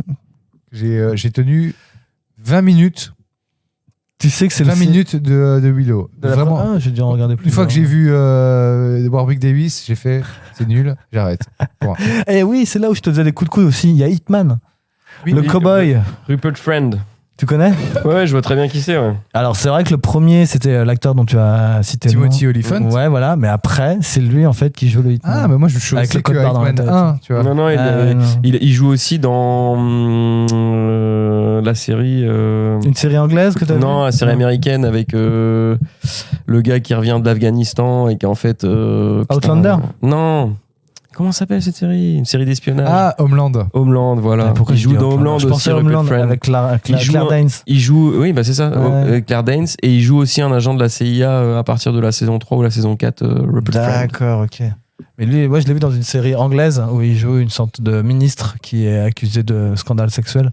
Et c'est toute la Ça s'appelle toute la phase en fait des Anatomie jours d'un qui suivent. scandale. Exact, ouais. Et il est plutôt pas mal. Avec Sienna Miller. Et Sienna Miller est Plutôt pas mal. ouais. Non. Un casting Le de personnage. dingue pour rien. Eh oui. Nous y revoilà Quel encore. gâchis. Voilà. Et on apprendra Quel bientôt que gâchis. les trois filles c'était les filles de Wes Anderson et de Peut-être. Tom Hanks. Mais On non, s'en bat les couilles, non, on s'en bat les couilles. Allez, viens, c'est bien. Je crois pas que Wes Anderson pourrait avoir des enfants. Bah, s'il les a Pourquoi adoptés. Ah, si adopté, oui, tout à fait, oui. Aussi comme Madonna ou Angelina Jolie, elle les a trouvés en vacances. Il les a volés en En Afrique. vacances en Afrique. Viens ici, l'enfant. Oh Il les a Tiens, volés- l'enfant, viens ici. Volés en Afrique. Mais je sais bref, jamais. Rocco. Rocco, moi je recommande Silo. J'ai continué Silo. J'ai pas fini. Ah, merci. Mais Je dois avouer que sur les derniers épisodes, en tout cas le dernier épisode qu'on a vu, je crois que c'était le 7, ça repartait vraiment. Ouais. Il y a eu un petit coup de mou. alors, j'ai pas fini, 3, ne 4, dis 5, pas. 6. Mais Mais le 7, ça reprenait bien. Et là, je pense qu'on va regarder. On a plusieurs Ouais. épisodes à regarder avec Le 7 Chloé, est donc, très bien. voilà, elle manque de mourir en fait, balancée par Le 7 est par très l'escalier. très bien. Oui. C'est pas non, c'est le 5 ça ou c'est le 6. C'est dans le 4 ou 5, ça, je crois. C'est pas non, Ouais. pas le 4. Mais, Bref, on va pas trop spoiler, Bref, mais. et ouais. Et autrement, non, j'ai commencé les Black Mirror. justement, j'allais y venir et Et moi Bien. aussi, allez-y. Franchement, par Est-ce que- rapport à ce qu'il y a actuellement, est-ce qu'on ferait pas un Nacho spécial Black Mirror? Moi, Ah. j'ai vu qu'un épisode de Black Mirror, les gars. J'en ai Le vu premier, deux, mais et ça m'a dégoûté. Sérieux? Ah. Bah ouais, Et pourtant, c'est justement le premier de la première saison, donc celui Ouais. avec le cochon. ouais, exact. C'est pas du tout l'esprit Black Mirror. Ouais, je sais, mais j'ai jamais eu envie de regarder. Et je Mais- crois que le côté. J'ai du mal avec les séries où les épisodes, c'est du one-shot.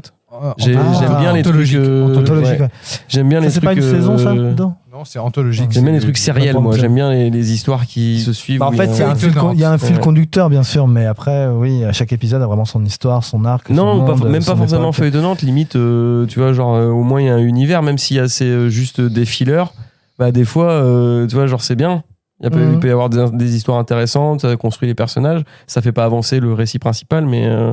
Et Ah, les c'est- trucs, ouais, bah, comme tu dis, anthologiques, je suis moins fan. Je comprends tout à fait. Moi, je suis pas très fan des séries anthologiques, mais je trouve que là, il y a une bonne approche et une vraie réflexion sur ce qu'est la société et sur notre rapport à la technologie. Même si ce que j'ai lu dernièrement sur ce que j'ai un petit peu voir les reviews sur Black Mirror, ça partait beaucoup sur finalement du truc drama et horreur plutôt que le satirique. t'as rendu à combien? J'ai vu que les deux premiers. Et Bah, le deuxième. je me suis arrêté au troisième. Le deuxième, dans ce que tu viens de décrire un petit peu, ouais. On est plus sur drama horrifique que sur, Ouais, parce que du même- Black Mirror comme on l'avait connu jusqu'à présent. En Ouais, tout cas, ceux ouais, qui mais le ont premier aimé- de la saison 3 est tout à fait honnête.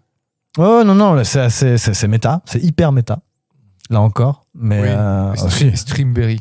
Oui. Ah oui, mais tout vous l'avez présenté. Oui, sur non, la mais oui, plateforme, bah, pour le coup. c'est- Mais tu vois, C'est... Je l'ai un peu vu le premier épisode parce que j'ai vu quelques parties avec Chloé, donc j'ai vu le délire de Streamberry et le truc de Salma Hayek qui joue les mésaventures d'une bête nana.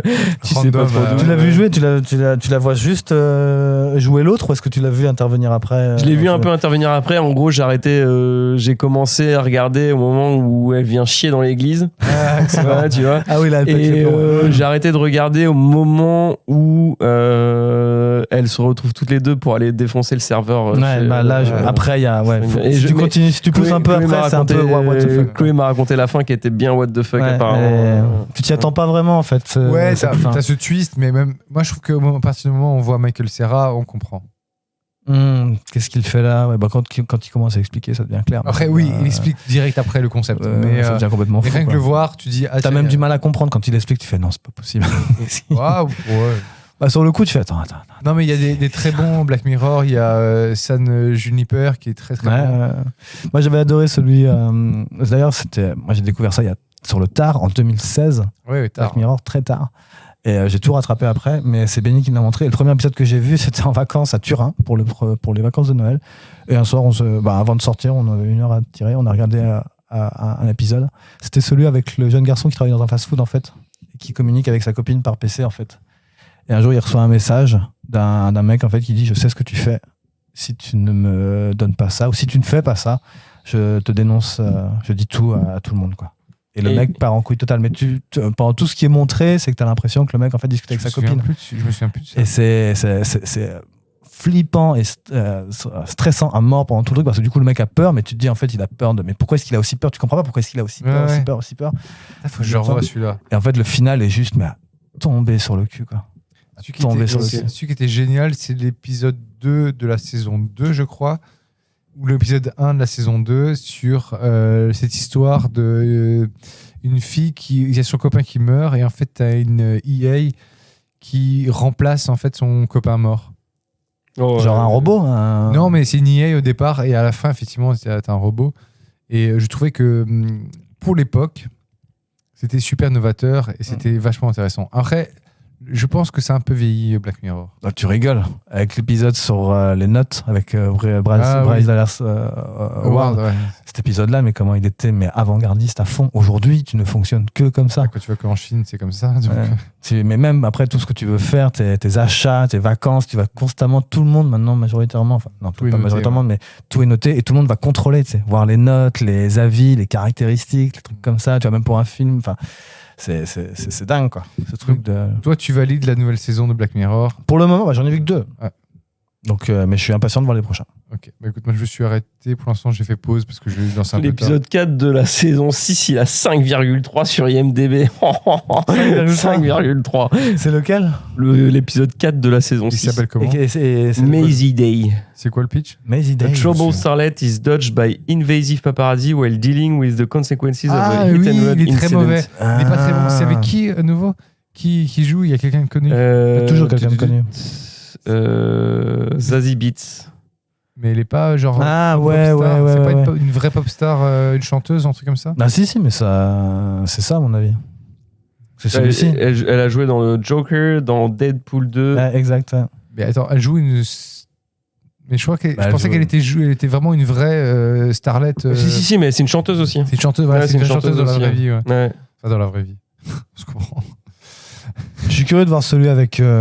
Comment il s'appelle Enfin, il me semble que c'est une chanteuse, je suis même pas sûr. Non, le mec de Breaking Bad. Ouais, voilà. Non. Le mec de Breaking Bad, c'est l'épisode 2, ça, dans l'espace. Non, c'est l'épisode 3. Le 3, alors. Le 3 ouais, justement, je l'ai arrêté celui-là. Ah, t'as commencé? D'accord. Ouais, je le trouve un peu chiant pour l'instant. Mais par contre, celui avec John Hamm, qui était un hors-série, qui a un spécial Christmas de la saison 4, je crois, est excellent. John Hamm de Mad Men, qui se trouve cancellé. D'accord, ok. Il se trouve cancellé numériquement. Et le trick est génial, en fait. Vraiment. Ça file pas en couille. C'est très compliqué. Et si ça arrive dans le futur, putain, c'est compliqué. Ok, d'accord. Ouais, j'irai voir. Non, vraiment, il y a des choses intéressantes. Plein de recos, dis donc. Mais oui. Et toi, JB, encore d'autres recos? Mais là, en reco, ces temps-ci, j'ai vu pas grand-chose. J'allais dire Black Mirror, justement. Lecture. Non, mais magazine. J'ai vu récemment. J'ai vu récemment Musique. deux Michel Avasanisius que j'avais pas vu. Azanavicius. Azavanisius. Non, Azanavicius. J'ai dit quoi? Azavanisius. Avaza. Ah oui, Azava. Azavanisius. Voilà. Azavanisius. J'ai vu Coupé. Ah, tu l'avais pas déjà vu? Non, j'avais pas vu. D'accord. Et alors, c'était bien? Non, j'ai pas du tout aimé. En fait, le film fonctionne au moment où on s'emballe, où on comprend la mécanique du film. Donc, c'est un film à ne pas spoiler. Ouais, comme l'original. Ouais, vraiment. Et moi, j'ai adoré l'original. D'ailleurs, j'ai fait un HS tout seul de HO dessus au tout début. En plus, je parle pendant une demi-heure dessus. Je pense qu'en me réécoutant, mon avis, je dois être très très mauvais. On va tous l'écouter. Ouais.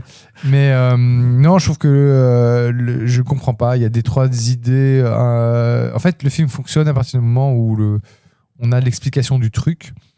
Mais sinon, je trouve que c'est à côté de la plaque. Et sinon, j'ai vu Le Redoutable. Ah, il est passé cette semaine à la télé, je crois. Ouais, sur la 3, ou un truc comme ça. Le Redoutable. Godard, Le Redoutable, c'est sur en fait l'histoire de Godard. Il prend vraiment la façon de parler dans le Godard. Voilà, alors justement, c'est Louis Garrel qui fait Godard.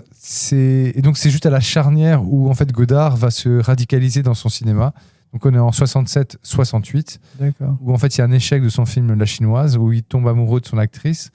La fille qui joue l'actrice dans le film Le Redoutable est vraiment magnifique, elle crève l'écran. Louis Garrel qui singe un peu Godard, c'est un peu bizarre. C'est assumé, c'est bien fait, parce qu'on connaît tous un peu le phrasé de Godard. Le film est intéressant, je me suis fait prendre. Et en fait, Godard est un personnage fascinant, il est horrible, il est aussi en décalage. Et c'est ça qui est très intéressant, c'est qu'il est en décalage avec la société, puisqu'il y a mai 68, et il essaie de participer à cette révolte de mai 68, du changement, en étant dans ce positionnement du jeune réalisateur, mais il est déjà trop vieux, en fait, il a 37 ans en 68.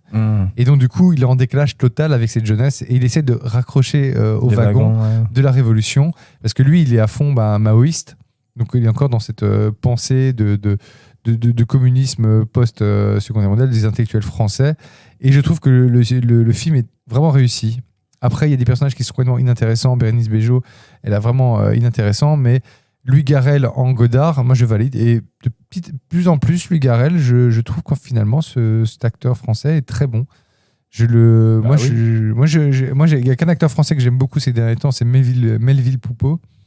Et là, maintenant, d'autant quand on l'avait vu dans D'Artagnan, je trouvais que c'était le seul qui tirait son épingle c'est le du personnage, c'est la personne qui ressort le plus du film apparemment. Donc, moi j'ai vu L'Innocent aussi. Ah oui, voilà, c'est Roche Dizem. Voilà. Ça j'ai du mal avec Roche Dizem.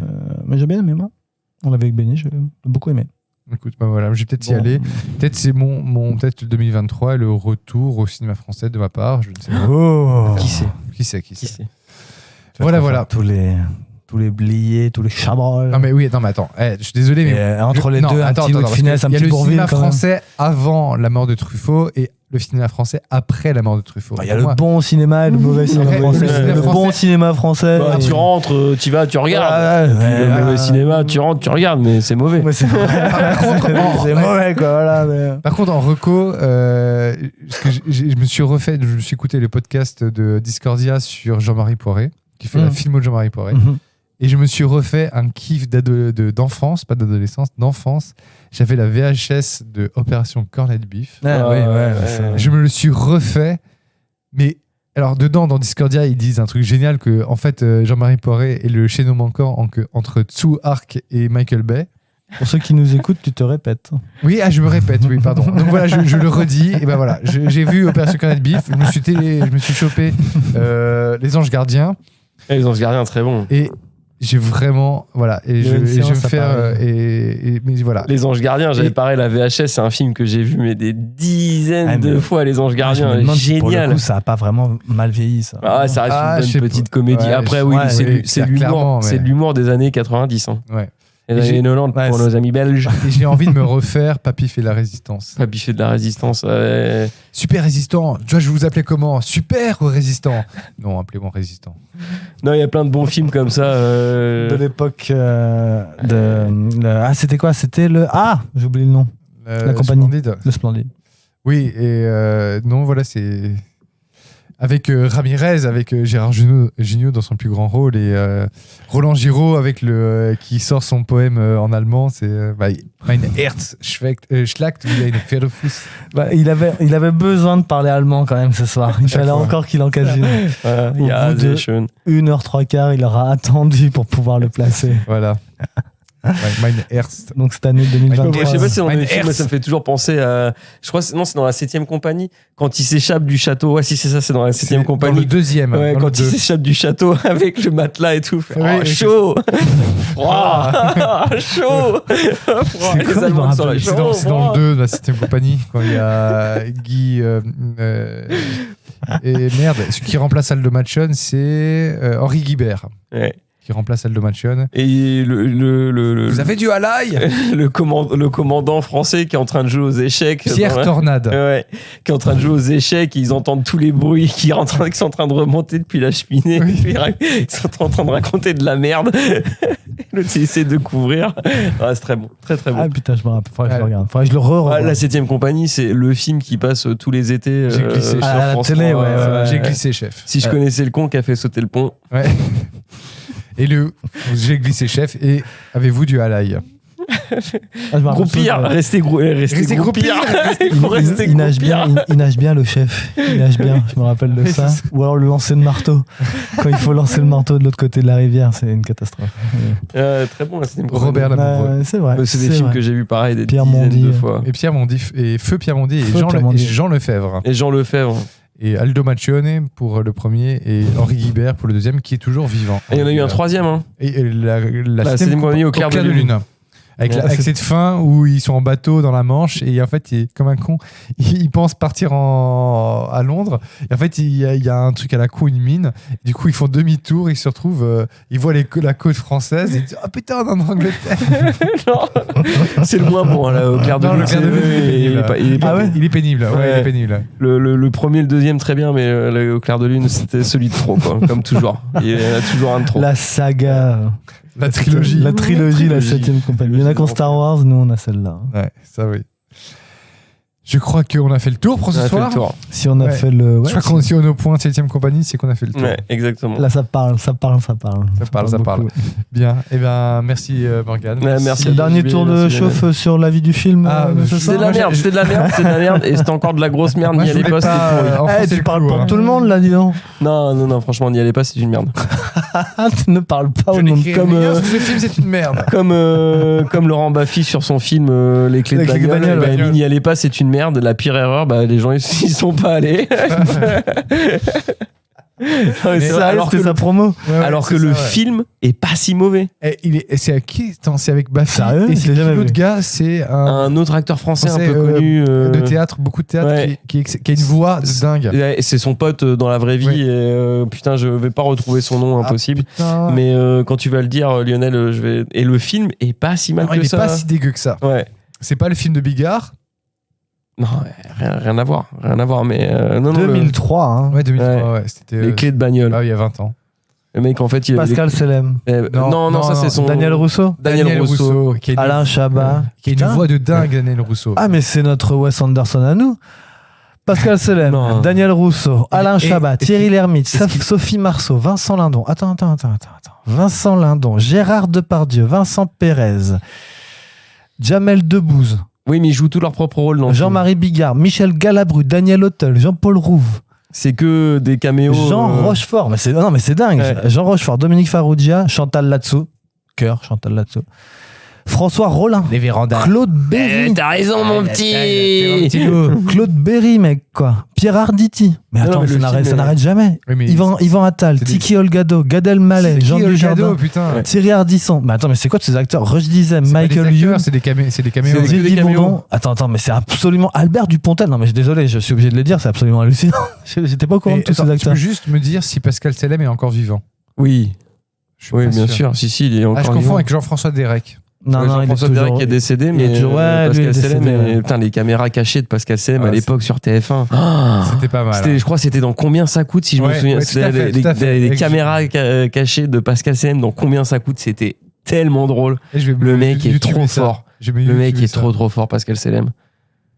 Désolé, hein, j'hallucine sur la liste Oui, mais en fait, d'acteurs. c'est Mais que non, des mais- acteurs qui jouent leur propre rôle dans le film. Ah, mais quand même, faut les Par contre, je me souviens plus vraiment de l'histoire. Bah, c'est hyper ses clés Oui, de bagnole, ouais. il passe son film à chercher ses à clés de part- à part bagnole et il ça, les retrouve dans ouais. sa poche à la fin.